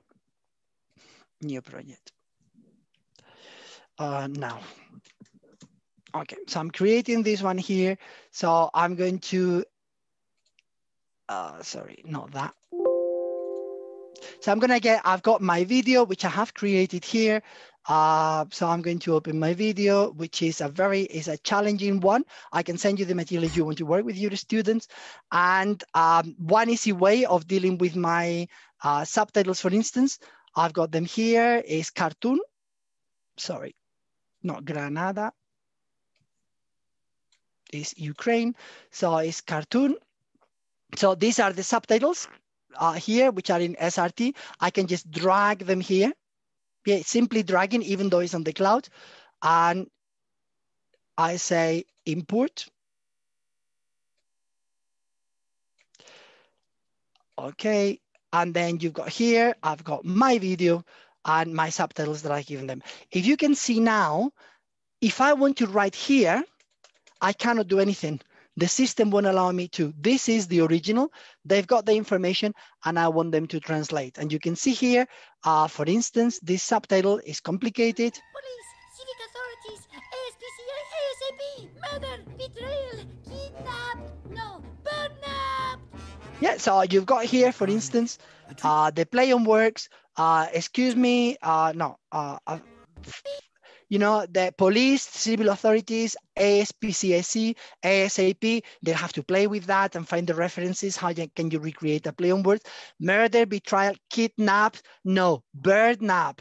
So how do you translate that? So in here, what I'm interested in is not the technical dimension. That's why they cannot change anything here, but they can translate. And then they're going to translate this, and then they say police, and then say policía, and they forget the I or whatever, and then they're gonna do, I don't know how to translate because it's very challenging or whatever. So they can already know, you know, they can see here it's too long. They will have to decide, okay, they're going to come down there. That is a mistake there or no. The reading speed is too high. They'll have to play with their translation and so on. So in here, what I want them to play with is the linguistic dimension. And I don't need to worry too much. I give them this, and then they will be able to monitor, okay, this is wrong because it's too long. So how do you condense your information and do it in a way that you can play with it? So I play with them. I say, okay, this one you do 15 characters per second, or you can do, okay, do 17 or do 16 or whatever. So you change a little bit the parameters so that the exercise becomes more or less complicated. Yeah, and more or less difficult.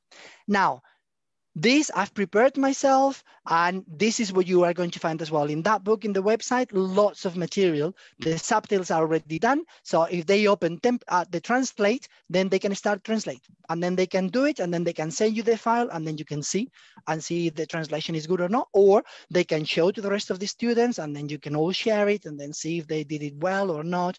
The beauty of the translation, but it's not done or whatever. So this is a very, very simple way of working, not too onerous because the technical dimension is being done, but it's still simulating the platform that Netflix will use or Plint will use, and with the same functionality, knowing that your subtitles are too long, too short, the lines, the reading speed, and blah, blah, blah. Yeah, everything is contemplated in there. So another thing that I wanted to show you here, okay, I'm going to close that because I don't see, I've got too many windows open, and then sometimes it's problematic. I want to now leave, I'm going to create a new, and I'm leaving now students to be free, yeah, to do whatever they want and work on whatever they want to do. And I'm going to call it Freedom as my project. And I want to say, okay, fine, I want the students, I'm not very good at finding videos, and I don't know. And what I've done now, I said, I'll show you now, and I've got it here. I just discovered today, and I wanted something a bit more dynamic here. So don't save. So if I come here and then I tell my students, okay, we're going to be working, we're going to create subtitles you can create. So you can go to your media, and then for your video, I will just go to load the URL. So anything, as Lacey was asking, anything that is on YouTube, I can use to subtitle. So that opens up anything for your students. So I've chosen something today. So I'm going to load my video. And here you have, I'm not sure if you know this one. Of course we know. I liked it. I only discovered it today.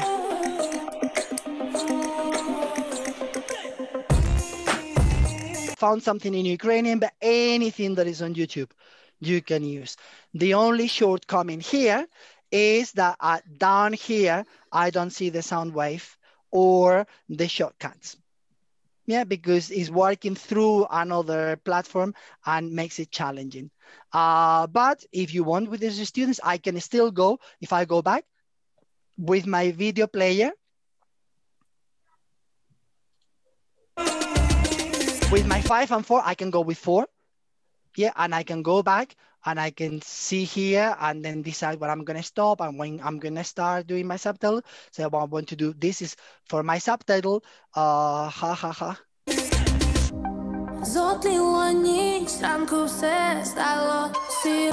and I want to respect that short change there. That's going to be the end of my subtitle. I'm going to do my subtitle, which is not quite what she's saying. I understand that. I'm going to do another subtitle. And if I go now to here,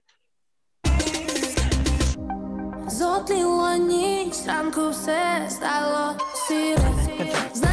this, in the sense of, you know, getting material, you could ask at the beginning to the students, okay, work with any video you want, produce the subtitles, they can send you the template, and then you can use that for future generations of students, for material that you want.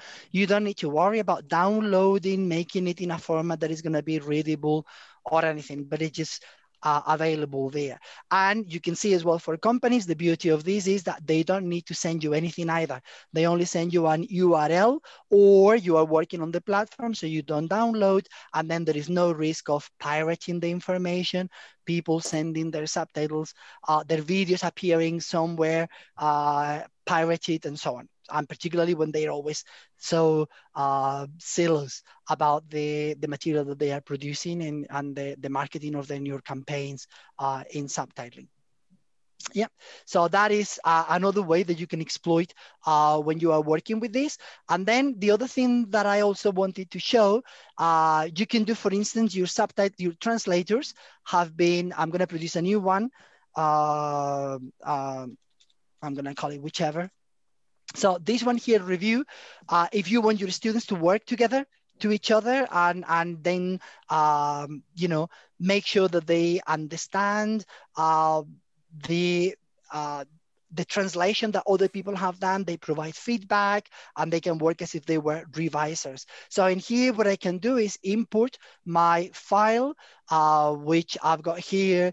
It was the encounter, so I can get my subtitles here. I will import. And then what you can see here, I've got the same file twice. This one is what the translator has done, okay? And I cannot do anything. Again, this is blocked for me. I cannot write anything, I cannot do anything. But if I am revising the work of another student or my students, I say, look, who are you? I say, but look, you don't really need this in here because it's not really appropriate. And I can write a remark here, not needed, yeah? Because it's too long. Or here, I know there is a problem, 22 characters per second. I only need 15, yeah. But then I say, no, yeah, I'll delete it. And I can write a comment here, too fast.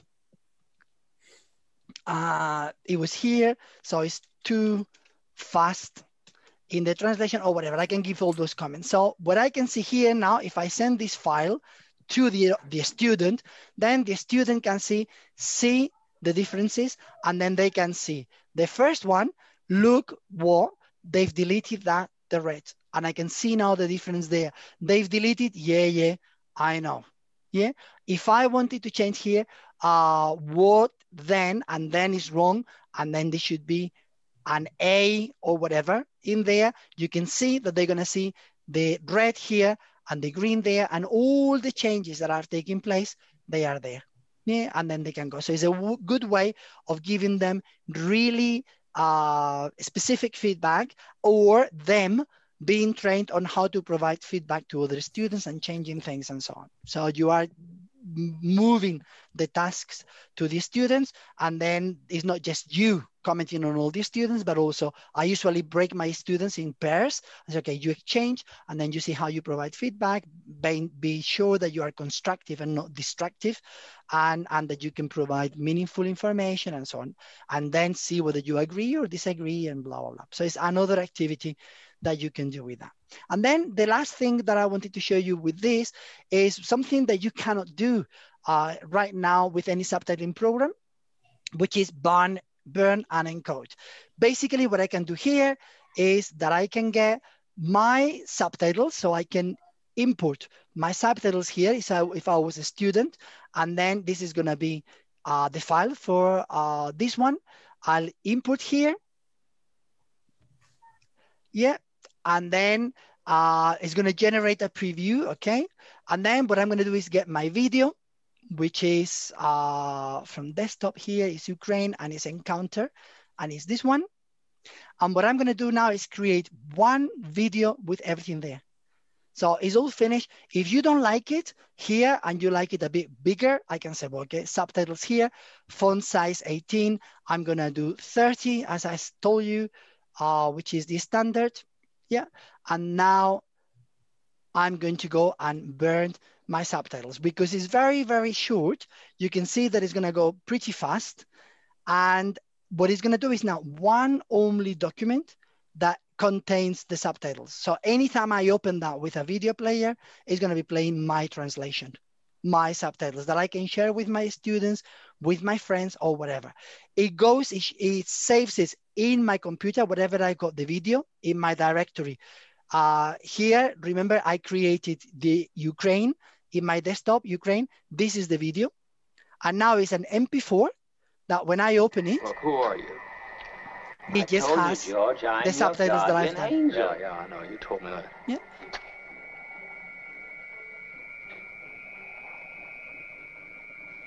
What else are you? What are you? Yeah, and if I go with my video to the end there, No and then I've driver's got license. all my No things. 4F card, no insurance policy. So that means that they've got now a PDF that they could put on their Facebook or on their Twitter or whatever, and it will have always the subtitles embedded. And it gives that idea that is a final product. You know, that anybody now can see their translation and they can share it with their friends or with the people that they want to, rather than as we end up usually, which is a video that has got nothing and then a file containing subtitles. Yeah, so the burning, which is the final dimension, is very difficult to simulate in class, but now it's become very, very easy with an application like this, that straight away you bring your subtitles, you bring the video, that's it, the final production. Okay, so that's all you things that you could do. There are activities that you could be asking your subtitles to produce. Let me see. I'm giving you here examples of testing. This is one company, I cannot tell you which one it is, but this is what they are sending to potential students, yeah, or potential translators, subtitlers. So you've got here 4 parts. The first part here, what they have to do. Then you've got this one here, translate. They are like dialogue, which is what you most likely expect on any videos, dialogue. Then you've got here condensation. In one line, no more than 38 characters that you need to translate. And then you've got more subtitles. Then you've got here, translate. This is like a subtitle. You've got there, time in, time out, duration, how long it's on the screen. And then the final test, which is the most difficult. I tell you time in, time out, but I don't tell you how long is on the screen. And then you should know. This is a bit old, in my opinion. I don't like these tests because you cannot see the videos. They tell you this is an interview, is this, is that, but you don't see who is talking, which is crazy if you ask me. But some companies don't have platforms or they don't want to share it with potential workers, and then they still will send you this material. What is happening now, since Hermes, which was the testing that Netflix launched a few years back, people are following the suit of Netflix, and they are testing students or testing people on their platform. And then you get here, all the testing is done in the platform, is 5 phases, and you can read them in detail. And this is what they were doing. The first one, there is something in English, and they want to know if you are familiar with jargon, with colloquialisms in English. What is another expression to put up a fight? How can you say that? And then they give you 5, choose one. Or in here, more with translation, I give you the English. I've given you the translation in Italian, although they also worked in Ukrainian. The test was also in Ukrainian. And then I give you here 5 solutions, choose one.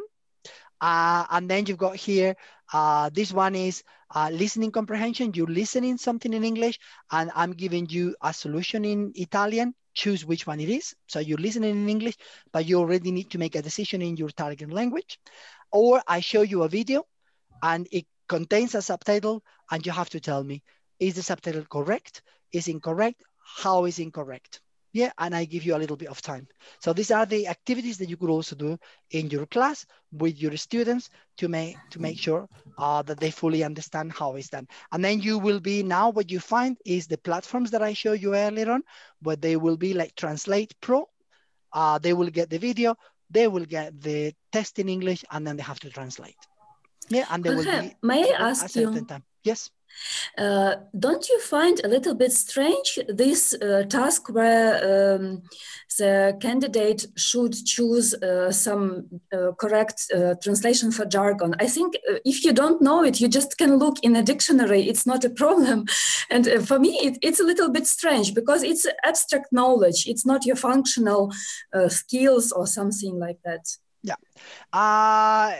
there was a lot of discussion there. For Netflix, the most important thing at this beginning was we need people that understand English, and this is a sine qua non. This is something that we expect, and you'll be surprised how many people think that they know English and they don't know.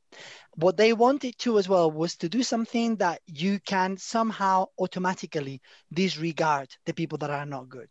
And this was a good way with multiple choice to get rid of people. And the way they did it was there were 3 that were done automated, but also in a particular period of time. So you only had about 10 minutes or less to reply. So yes, you could go and search for the information, but by the time you found some, the time was gone and you didn't finish, and then you wouldn't get the results that you were expecting to.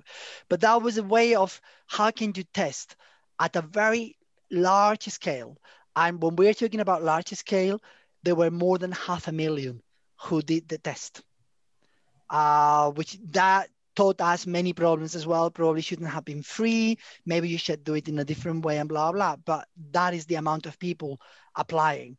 And then they have to look for ways of getting rid of that. So that was one way of saying, okay, how can we get rid of the people that think they know, but in reality they don't know? And then after that, there were 2 tests, which were very complicated videos, about 40 to 50 subtitles in about 40 minutes, each of them to translate.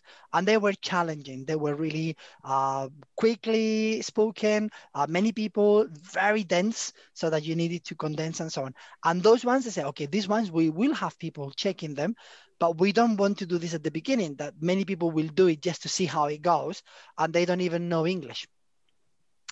But yes, this is one thing. Many companies will still do that. They will still be testing English because they think people think sometimes more than they actually know in reality. Mm-hmm. Jorge, they say that Netflix is one of the toughest test givers. Is that true? I'm not really sure. I hope that it was challenging because I was behind the creation of that test. So we did it through my university, and we wanted something. It was the first time that we were doing something like that, and it was a bit of a challenge working with Netflix from that perspective. 32 languages, some languages I don't understand. Ukrainian, I don't know anything. Vietnamese, I even less. But we were trying, and people received it well. There were issues because it was, more than 500,000 people did it, and that brings in lots of logistical problems and not being able to check everybody that did it at the right time and so on. But many people consider that the tasks were relevant. And I know that some of the companies are now following suit and copying or simulating similar tasks when they are getting new people. Aren't you breaking any NDAs now sharing this information? Sorry? Are you not breaking any non-disclosure agreements when you're sharing not this? Not now, but I couldn't. We did it in 2017, I think, and I couldn't say anything for several years. So it was non-disclosure, and I couldn't tell anyone, and nobody working in the project could say anything. But after that, they told me, okay, now you can. Because it's part of my research, and now I can claim that I was involved. But for many years, I didn't say anything. I could say, well, I know that, I've heard and blah, blah, but I couldn't say it was me. Okay, great. Yeah. But now it is changed a little bit in there. You've got here as well, I give you more information for you to know, there are associations that you might be willing to follow. There is the AVT Europe, which is an association of audiovisual translators in Europe, and they are expanding to many places. If you were ever to think about an association for Ukrainian subtitlers or audiovisual translators, they will be willing to help you to do things together and so on. Now we're finding many associations in different countries with information on how, on the industry, on payment, and so on. So I will suggest that you follow them up as well.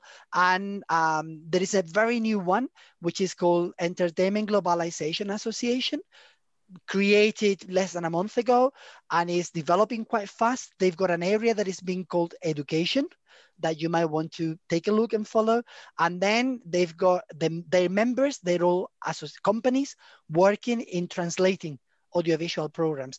And is a good starting point for your students as well to know which companies are working in this field, which companies are dealing with dubbing, subtitling, captioning, audio description in different languages. You've got nearly 100 companies listed here, all of them doing nothing but audiovisual translation. And that's, again, a good reference point for your students. And then they also got jobs advertised there when they're looking for experience or people with experience in audiovisual or knowledge in audiovisual. So I give that to you as a reference if you want to take a look there.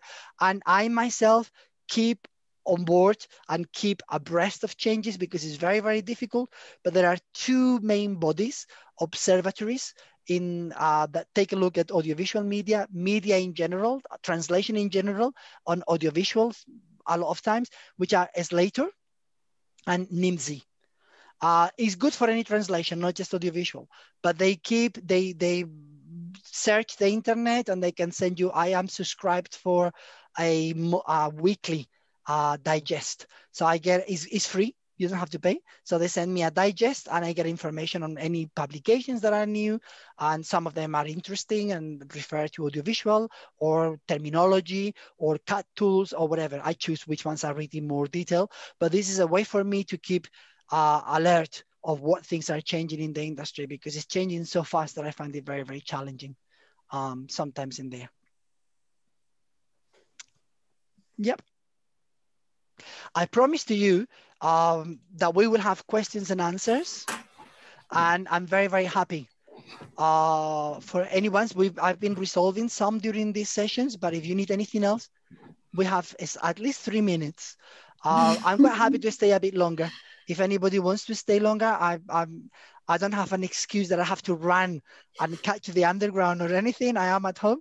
So I'm more than happy to spend 10 more minutes or 15 if need be to address those questions. If you have questions in the chat, you can either choose it yourself or Vima can do it for you, whatever you prefer. Okay, what I'm going to do, this PowerPoint I'm sending. I haven't sent it yet, but I'm going to PDF it and send it to the organizers. So it will be coming your way.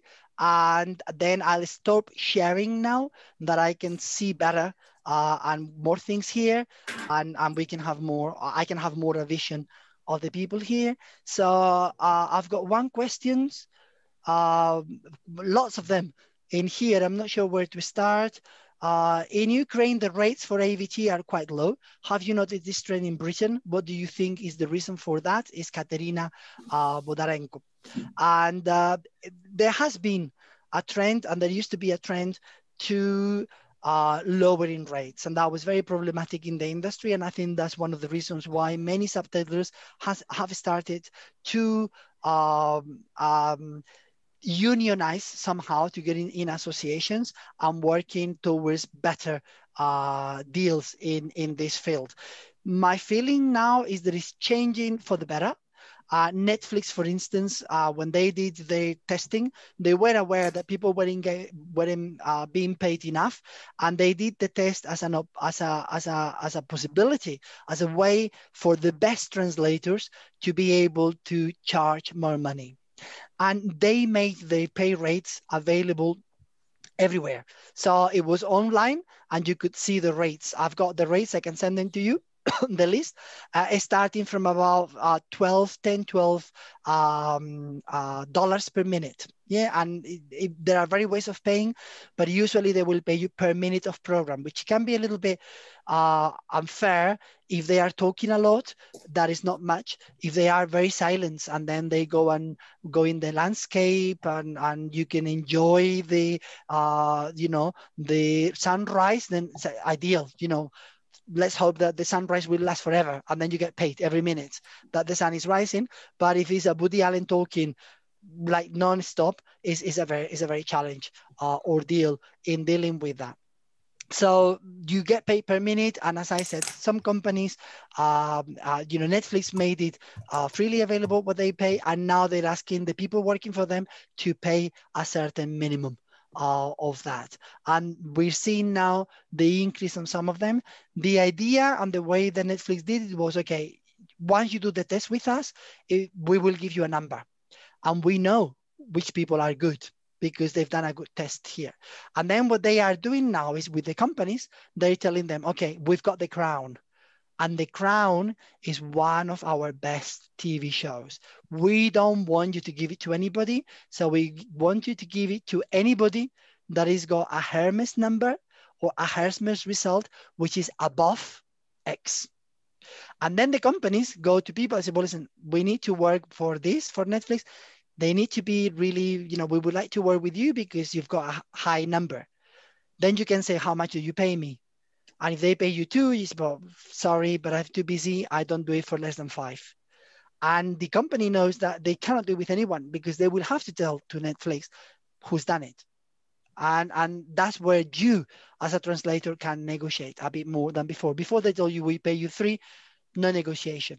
Now they can tell you, we pay you 3, but you can say, well, no, I don't do it. And they probably cannot afford not to do it with you because Netflix is going to be asking them who's done it. We don't want bad quality, and you have to tell me. And that's why we mentioned at the beginning as well, this idea that subtitles give their name, put their names in their translations so that people know, and then they know who has been doing it, and you can follow that. But Netflix was complaining that they don't know. They pass it on to another company, and then the company pays whatever they want, work with people that probably are not good enough, and that's why they're trying to keep an eye on that. So it's changing a little bit, but yes, what you were saying, it was, for a period, it was a bit challenging, and still, as in any blue collar professions, the competition can be harsh, and people, they will try to pay less and you will try to earn more.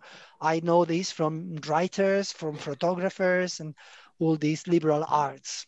Yeah. What new developments am I interested in? Do you have any suggestions for manuals in French and Spanish? Tetiana Kachavnovska, and I do. But I didn't think that there will be people interested, and that's why my list of references doesn't incorporate. But if you want, Tetiana, do send me an email and I will send you references. I've got one of my books was written in Spanish a while ago, and there are books like this one here, I think you can see, which is in French and is by somebody from France, Jean-François Cornu, and it's both dubbing and subtitling. I've got in other languages, in Chinese as well, and in Malay.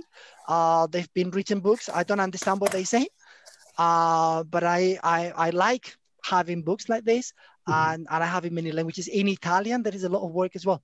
So please feel free and say, Jorge, remember I asked you about this. Can you send me, because I teach Spanish, or I teach French, or I teach Italian, or I teach whatever, and I'll send you more detailed information. No worries. Yeah. What new developments are you more enthusiastic? I'm not sure. I'm how to understand enthusiastic, because sometimes I feel so much, how can anyone follow this up? I follow with interest, and I'm not sure how much enthusiasm. For instance, CAT tools and machine translation applied to audiovisual. This is something that we always felt this is never going to happen. Who in their right mind are going to translate Woody Allen with a machine translation? It's crazy, it's stupid, doesn't make sense. But what we are finding now is that you've got Vikings, this TV series that I'm sort of, I'm watching a little bit now in Amazon, which is, I don't know how many episodes, it's hundreds of episodes. Yeah, it is a lot and lot of episodes. You've got Latin American soap operas that they last forever and ever and ever. They've got hundreds of episodes. So machine translation might not be good for just translating as such, machine translation, but it could be good for you, to remind you certain expressions that somebody always says in Spanish and you want to repeat in Ukrainian and say, okay, this one, I don't remember what it was, or this is something that I've translated before, but I don't remember. And rather than you being fishing in all your documents, it could be in the machine there, in the platform, and I can give you ideas on how to translate again. So more like a memory rather than a machine translation.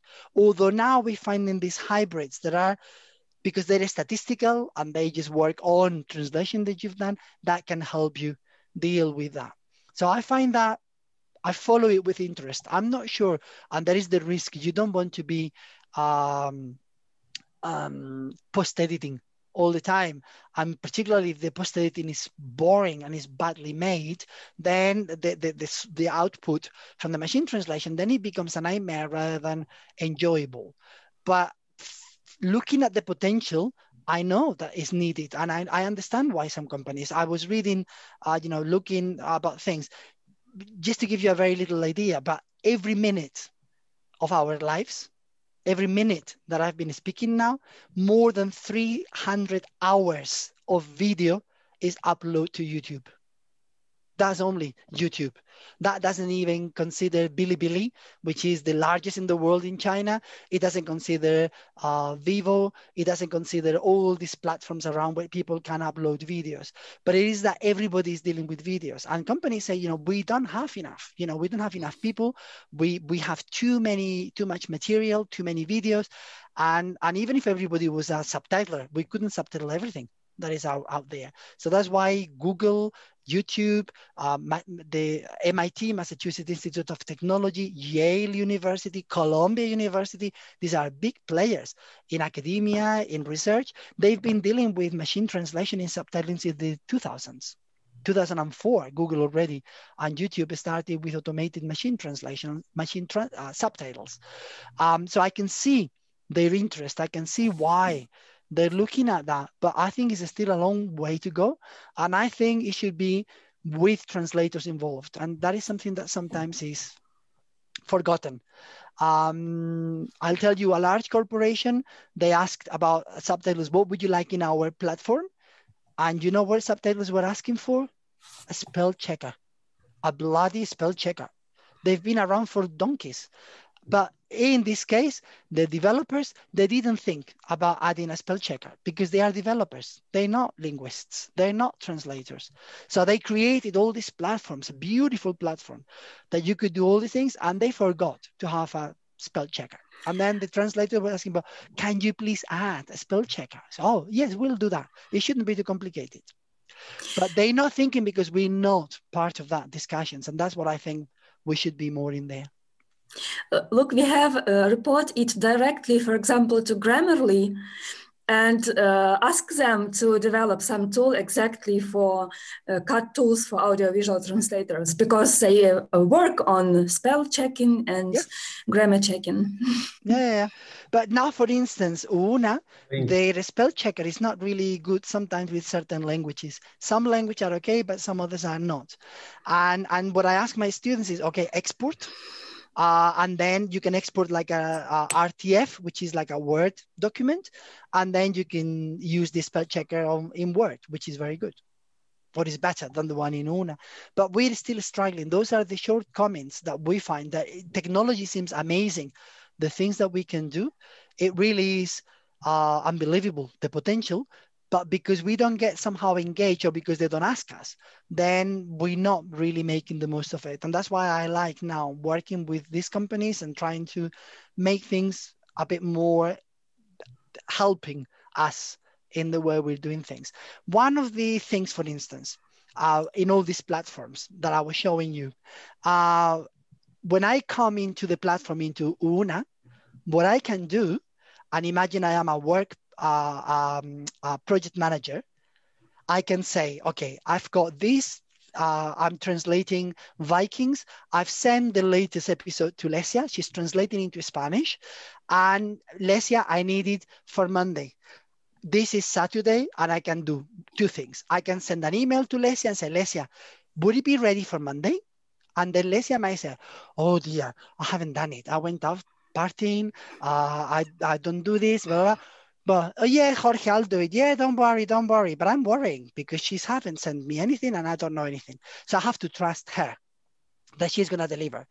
Second thing I can do is I can go on the platform and become Lesia and then see exactly where Lesia is in that film. And then I can see, oh dear, she's only do 2 subtitles. And she's telling me by email that she's nearly finished. She's only do 2 subtitles. And I can say, Lesia, no, sorry, you've only done 2. You're not going to finish. I'm going to ask Tatiana to do half. So concentrate on half. Tatiana, please go here and do the other half. And I can monitor what everybody else. I know that in these Vikings, they're using the term fucking 3 times. That's going to be an issue in the subtitles. And I can go and see whether you're translated, how you've translated it, or the reviewer can already, while you're still working, they can see the work you've done. So as a project manager, I can see everything. I can ask the client, listen, do you want to see? You know, they're working well. Your video is nearly finished. Take a look. It's already there. And then they can see even before Lesia has finished. They can see work in progress, whereas now they cannot. Now, Lesia has got a play on words. Yeah, and last night she went partying. She's no, she's struggling and she's thinking, oh God, this play on words, I don't know how to do this. In Spanish is very funny, but I cannot find anything. In Ukrainian, I think, God, I don't know how to do it. It's very complicated, blah, blah, blah. And then she's doing blah, blah. What she could also do, but now she cannot, is say, okay, I speak English. Let's see if Mark didn't go partying last night and he's clever in his translation. And you can go and say, okay, I'm going to see what Mark has done. And then you can see that Mark has translated into English and it's very funny. And oh, that in English is really funny. I could do that in Ukrainian because it's a funny play on words and that will work in Ukrainian. Or you can go and check the work that has been done in Croatian if you speak Croatian, or in Italian or in another language. And you will be working like we are now, in a sort of virtual office. I can ask Katerina, oh, Katerina, can you tell me what this means in Ukrainian? I'm stuck here, and how you do that? And within the same platform, we could be helping each other. But no, they haven't done that. They've only done it for the benefit of the company, for the benefit of the project manager that can have an overview, but you continue to be isolated and working in your little parcel and going out sending emails to everybody or ringing people. Listen, how do you do this? Oh, how do you do that? Whereas you could just go into the platform, see whatever somebody else has done, and then just do the work there. Yeah. Or if you're working in groups, you could just be working in the same film, and then you can see what everybody else is doing and blah blah. So there is a lot of potential, but it hasn't been tapped in, and that's what I would like to that this technology is done from the perspective of the translators as well, which right now seems to me that is not. And ideally also from the perspective of the teachers, because after all, most of my work is done in education, and sometimes the platforms are not ideal to teaching. You know, I don't want to be downloading the material and sending it to my students. It defeats the purpose. I would like to do it, leave it on the platform, and then the students can go and find the material. But right now they cannot, because when you enter in your own bubble, and your students cannot come in your bubble unless you've got, like me, the rights to go into your students and you can see, but your students cannot. Or you don't have a shared area in the platform, but you could put all your activities. Now I have to send you the video one way, the subtitles in another way. So that's what I would like as well, to make it in a different way so that it's easier for us as well to teach and for translators to work in here. So those are areas that I am very interested and that I am following quite a lot. Jorge, it's very interesting. I think maybe it could be like that open source resources, they could like cover this perspective of translator, because I personally work with Omega Day. It's also open source tool just for written translation. And I have noticed that it's much more friendly exactly to translator and also working in team than commercial tools, because you really can share your comments with everybody in your project. Yeah, that's what I'm pushing really much, and I might come your way for more information on that, because that's what I think, you know, we've got all the technologies there, it's just the use we make of it. And I think for some companies now, the problem is that they think if you are so connected, you're going to be you will start comparing salaries or rates. How much do you get paid? And you and the other. And we all know that, you know, the union united with stronger. And then, of course, for some clients, that might not be the right thing. So if you are isolated, they can pay you less and you don't know and blah, blah, blah. So I can understand sometimes that sort of feeling that you don't want to get everybody together in there, and I can sense why that is, but it still is not excuse that the technology is not being maximized for the benefit of the translators, and I think that's what we need to be doing more. There is another area that I'm trying to look into, particularly I've got colleagues working a lot on crisis translation, and something happens, an earthquake happens, or now the pandemic, and everything starts in China, and if you don't understand Chinese, and then you need to translate quickly. And we know that now people are communicating a lot more through visual communication, and most of the charities or NGOs working in crisis, they don't have anything. You know, I did a little project with Translators Without Borders. They don't know how to do subtitles. They don't know how to work their flows and so on. And there is as well this idea that subtitles come quickly, but in some of these situations of crisis, I think, you know, in languages like in Rohingya, where you find probably people in Burma that were displaced and then they were going to other countries and so on, I would imagine that many of them will find it difficult to learn to read their own languages, the languages that they're speaking on a day-to-day. And I wonder, could we do something with speech recognition? Can we do more voiceovers? Can we automatize voiceover? Can we use synthetic voices for languages that are about to disappear, that we could create something that once there is a big emergency, an earthquake, or you know, or a pandemic, or Ebola, or whatever, can we get it quick with videos, with information to people and so on? And this is an area, and I know nothing has been done really.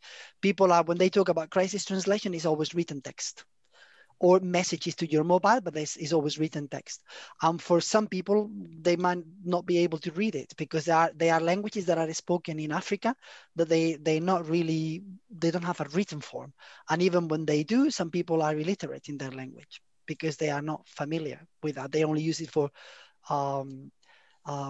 communication, for daily communication. So that's another area that I think the technology and audiovisual translation could be helpful. And this is something that interests me as well. Jorge, may I ask you also one practical question? You mentioned that you have a course of 10 weeks as a rule, yeah? But how many hours? Because we just start developing such courses, and maybe we can also influence this volume of the courses. Yes. How would you recommend? And you remind me as well that I didn't touch on the assessment. There is a slide that is about assessment. Yeah, in the UK, usually it's 10 hours and usually 2 hours per week. It's not much. It comes up to 20. Some places they might have 3. So you're looking at a module on subtitling, which is 20 hours, or a module which is probably 30 hours. That's virtually all throughout the UK. I know in the UK, we tend to be slightly different to Europe because we bank a lot more on work done outside of the classroom. Whereas European countries, they count a lot more on presence in the classroom. So there's a lot more of students having to go to the classroom and spending hours there. So for some of our students in the UK, they will come to class 12 hours, 14 hours a week. That's as much as they've got face-to-face. Whereas in Europe, sometimes it's 20-something hours. Yeah, so it's much more contact. So in here, that's what we do is 2 hours per week, 3 hours per week during 3 months, which comes up to 20, 30 hours maximum. That's as much as we cover. Yeah. And then for examining that, you could do, it depends, you know, either a test, or I do what I call a test or an exam, or a project. And that depends on how you want to allow your students to behave. You know, a test, to a large extent, allows you to control who is doing what. You know, if they're doing a project and they're doing it over a couple of weeks, if they are good students, maybe they've done it, but maybe they did it with the help of their friends or their brother-in-law or their grandfather or whatever, and you never know. We try to do both. The idea of a project is that it allows you to choose what you want to do, and students love it because they can choose the video that they wanted to do and the TV series or whatever. And that element of engagement is really strong for the students, and they do learn when they're working with things that they want to do. So I try to say, okay, fine, you can do a project, but also a test and do that. If you're doing a project, I don't think it's wise to work on how long is the video and say, okay, you do 20 minutes or 5 minutes, because it really depends on how much are they talking. So what I go about is I tell my students, okay, you do a project, maximum 75 to 80 subtitles, and then you choose the video. But I go for subtitles because, you know, 5 minutes of Woody Allen will come up with 100 subtitles. Of Schwarzenegger is probably 5 or 10. So I prefer to do subtitles. And I know one of my problems with my subtitles, with my students, is that they do too much.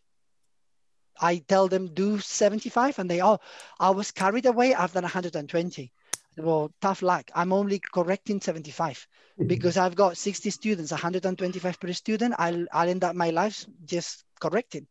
So I think with 75 or so is enough to know if they are okay in their translation, if they know the technical side, if they know the translation, if they play well with plays on words and so on. What I did at the beginning, I allow students to choose anything they wanted. And that allowed me many years ago to build up lots of material. And then I used those for my teaching in following years. I said, okay, this video is really good. Lots of humor or swearing or whatever. And then their work I use for my teaching. Then it becomes a little bit challenging because if you've got many students and they all work in different things, your marking takes longer. Yeah, you end up with material for teaching, but it takes longer. Then sometimes what I say, okay, I give them 3 or 5 and I say, okay, choose from among this. So that's freedom and they do it. If not, what I also do like is a test. And then for a test, I mean, I give them a video with the subtitles that I have already chosen. And I want to see how they do the translation. So I do the test and the project. So in the test, I only take a look at the linguistic dimension. I give them something challenging and I do 3 hours maximum, 50 to 60 subtitles. No more than that. That's enough. 1, 2 students finish earlier, but not many more finish earlier than that. And everybody stays till the end of the test. So 3 hours, 50 to 60 subtitles, you find something that is a bit challenging and so on. It's fine, it works okay. Students are not too stressed out and then they can work nicely in their translation. And that's what I do as well. How much technical are you when you are checking? Do you check with your heart or with some very precise criteria? That this for my test, because I give them the technical dimension, I only pay attention to the linguistics and make sure that they haven't written too much and things like that. But the technical dimension I've done. When I give them a project, then I do take the the technical dimension. I'll tell them, okay, make sure that you don't go over short changes. So I take a look at short changes when I'm doing that. I take a look what we do with Lesia and the encounter. I take a look, the subtitles about these two probably better if they're together than separated because it's too much here or too much there. So I look at how they have put the subtitles together and tell them, okay, you got too many or you've got too little. This one is more than 6 seconds. This one is too short, it's less than 1 second. So I do take a look at the technical dimension. Something that I've done this year new is because we have to move to remote. And when I do a test, I like a test because I've got them all in my classroom and it has to be them. It's nobody else doing the translation. So I know that, you know, I can then write a reference letter and say, yes, this student, I know he's done a good translation because it was in front of me. Otherwise, I have to bank on them doing their work and not with friends. But this year, because of the situation, and I cannot go to my lab, what I've done is something new. So I've done the same. I've chosen myself the video, and I've told them, okay, here you have the video. You have to do everything, and you've got 24 hours, no more. And I've given them a video, which is, what I told them is a video, do 50 subtitles, and stop once you've reached 50. Yeah, no more than that. So allow the video to continue. If it continues, don't worry.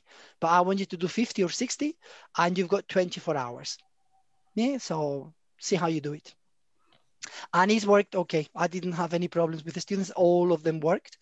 And none of them said it was too much. Because of course it's one day, but it's during the course. So they have other modules and they have other things. I alert them, I'm gonna release on Wednesday to Thursday. So I make sure that Wednesday you don't have too many things. But of course, irremediably, people have other things on a day. So banking on that and that they might have other things to do and so on, it was okay. That was the first time that I've done it. I had never done it that way, but it worked okay. Otherwise, I would always recommend go per subtitle, not per minute. And yes, you can do, you know, if you've got the luxury of time with your students, and if you don't have too many, although my feeling is that sometimes when I've done this with teachers in Brazil, for instance, or in Spain, the problem is that they have got too many students. It's one of the popular modules, and then they receive many students. So you have to be careful because marking this, marking translation is challenging in general. But this one with the technical dimension, it can take you a long time. So you don't want to do something that is too unmanageable.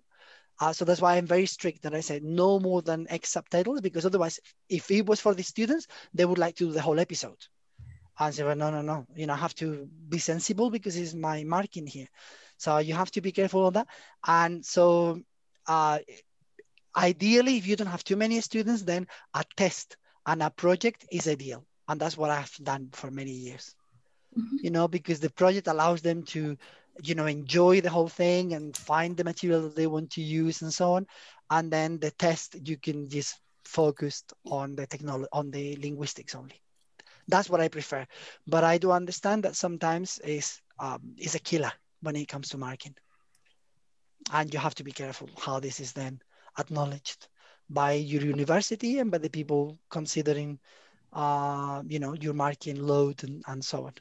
But it is, you know, I know, for instance, in universities like Granada, what they do is they put a top.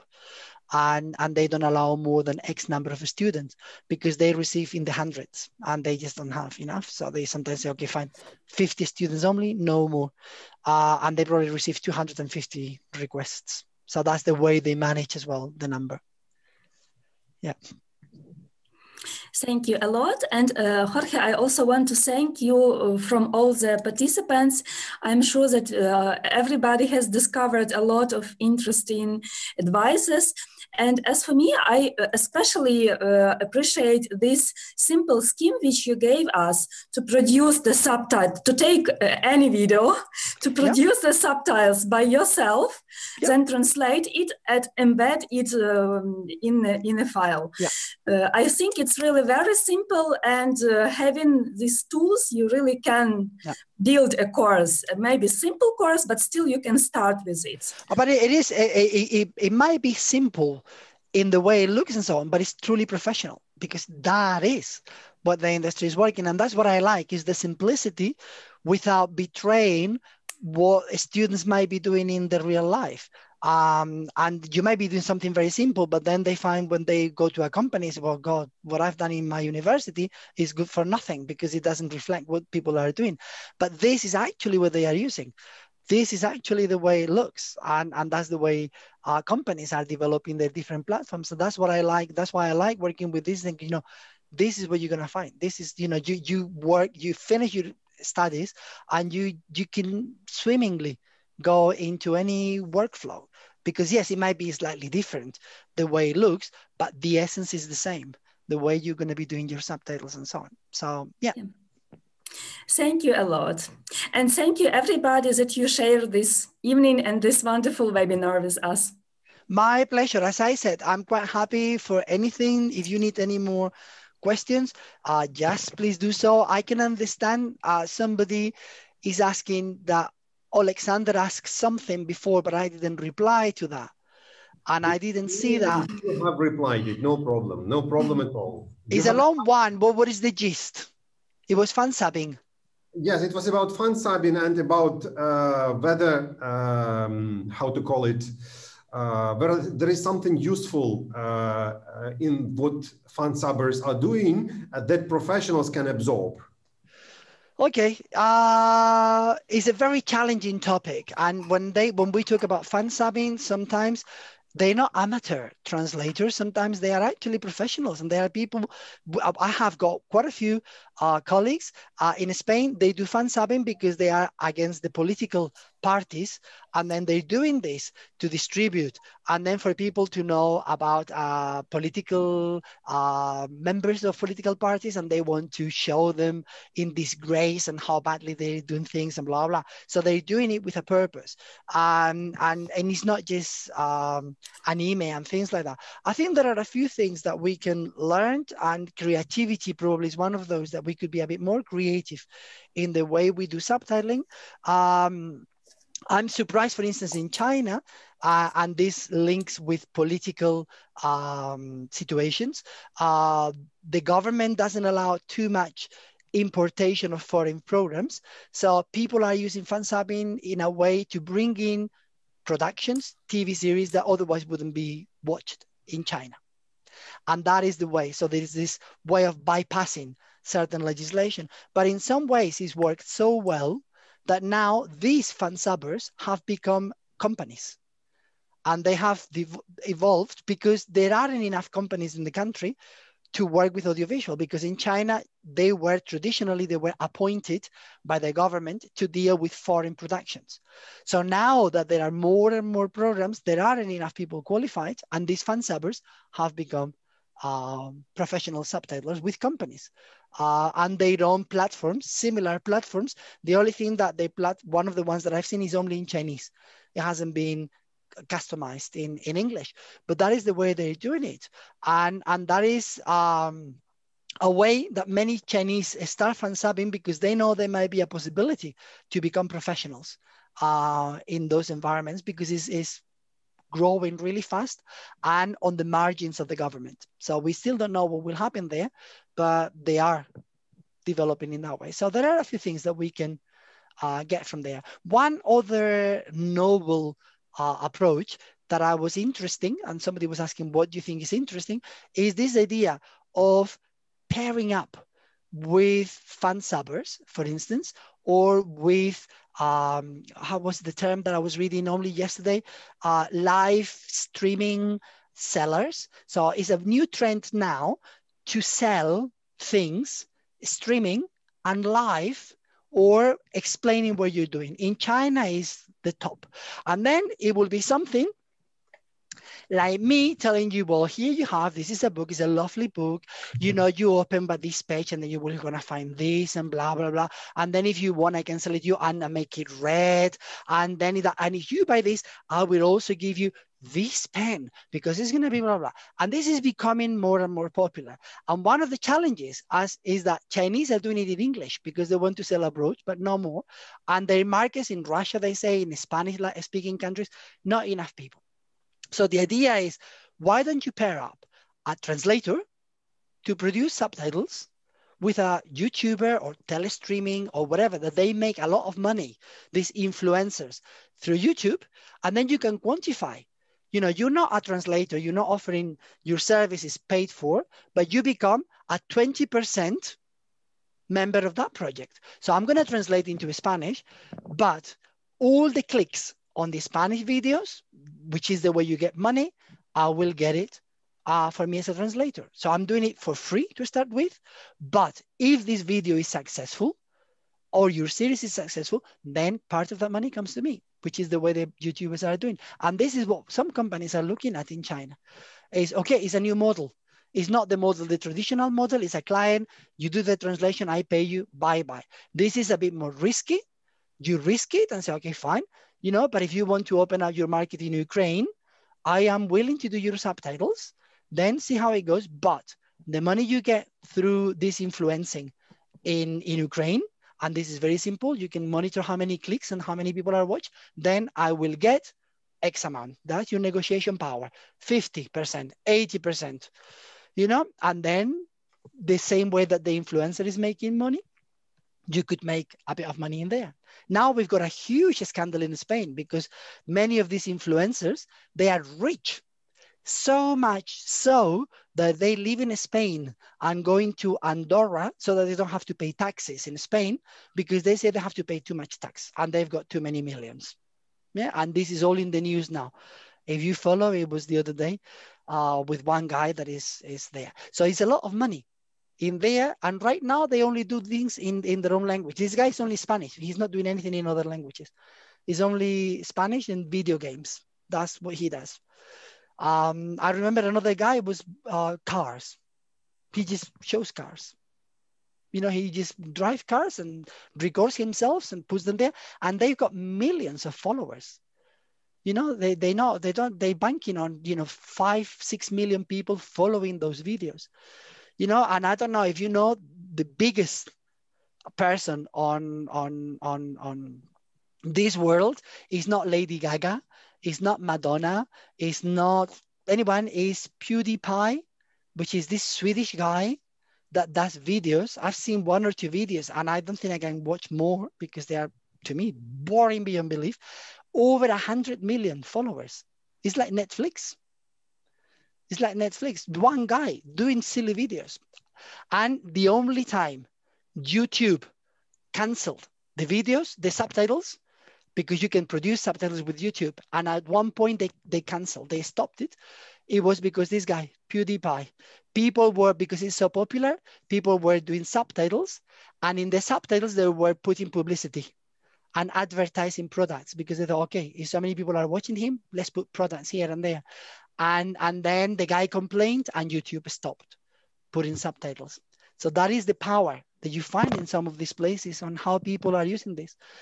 And again, you know, could be a possibility. Some of your students can pair up with some YouTubers, and then that could be a little project for the classroom that they do a few, and then they just have them on the screen on the internet, and they can see them. And yeah.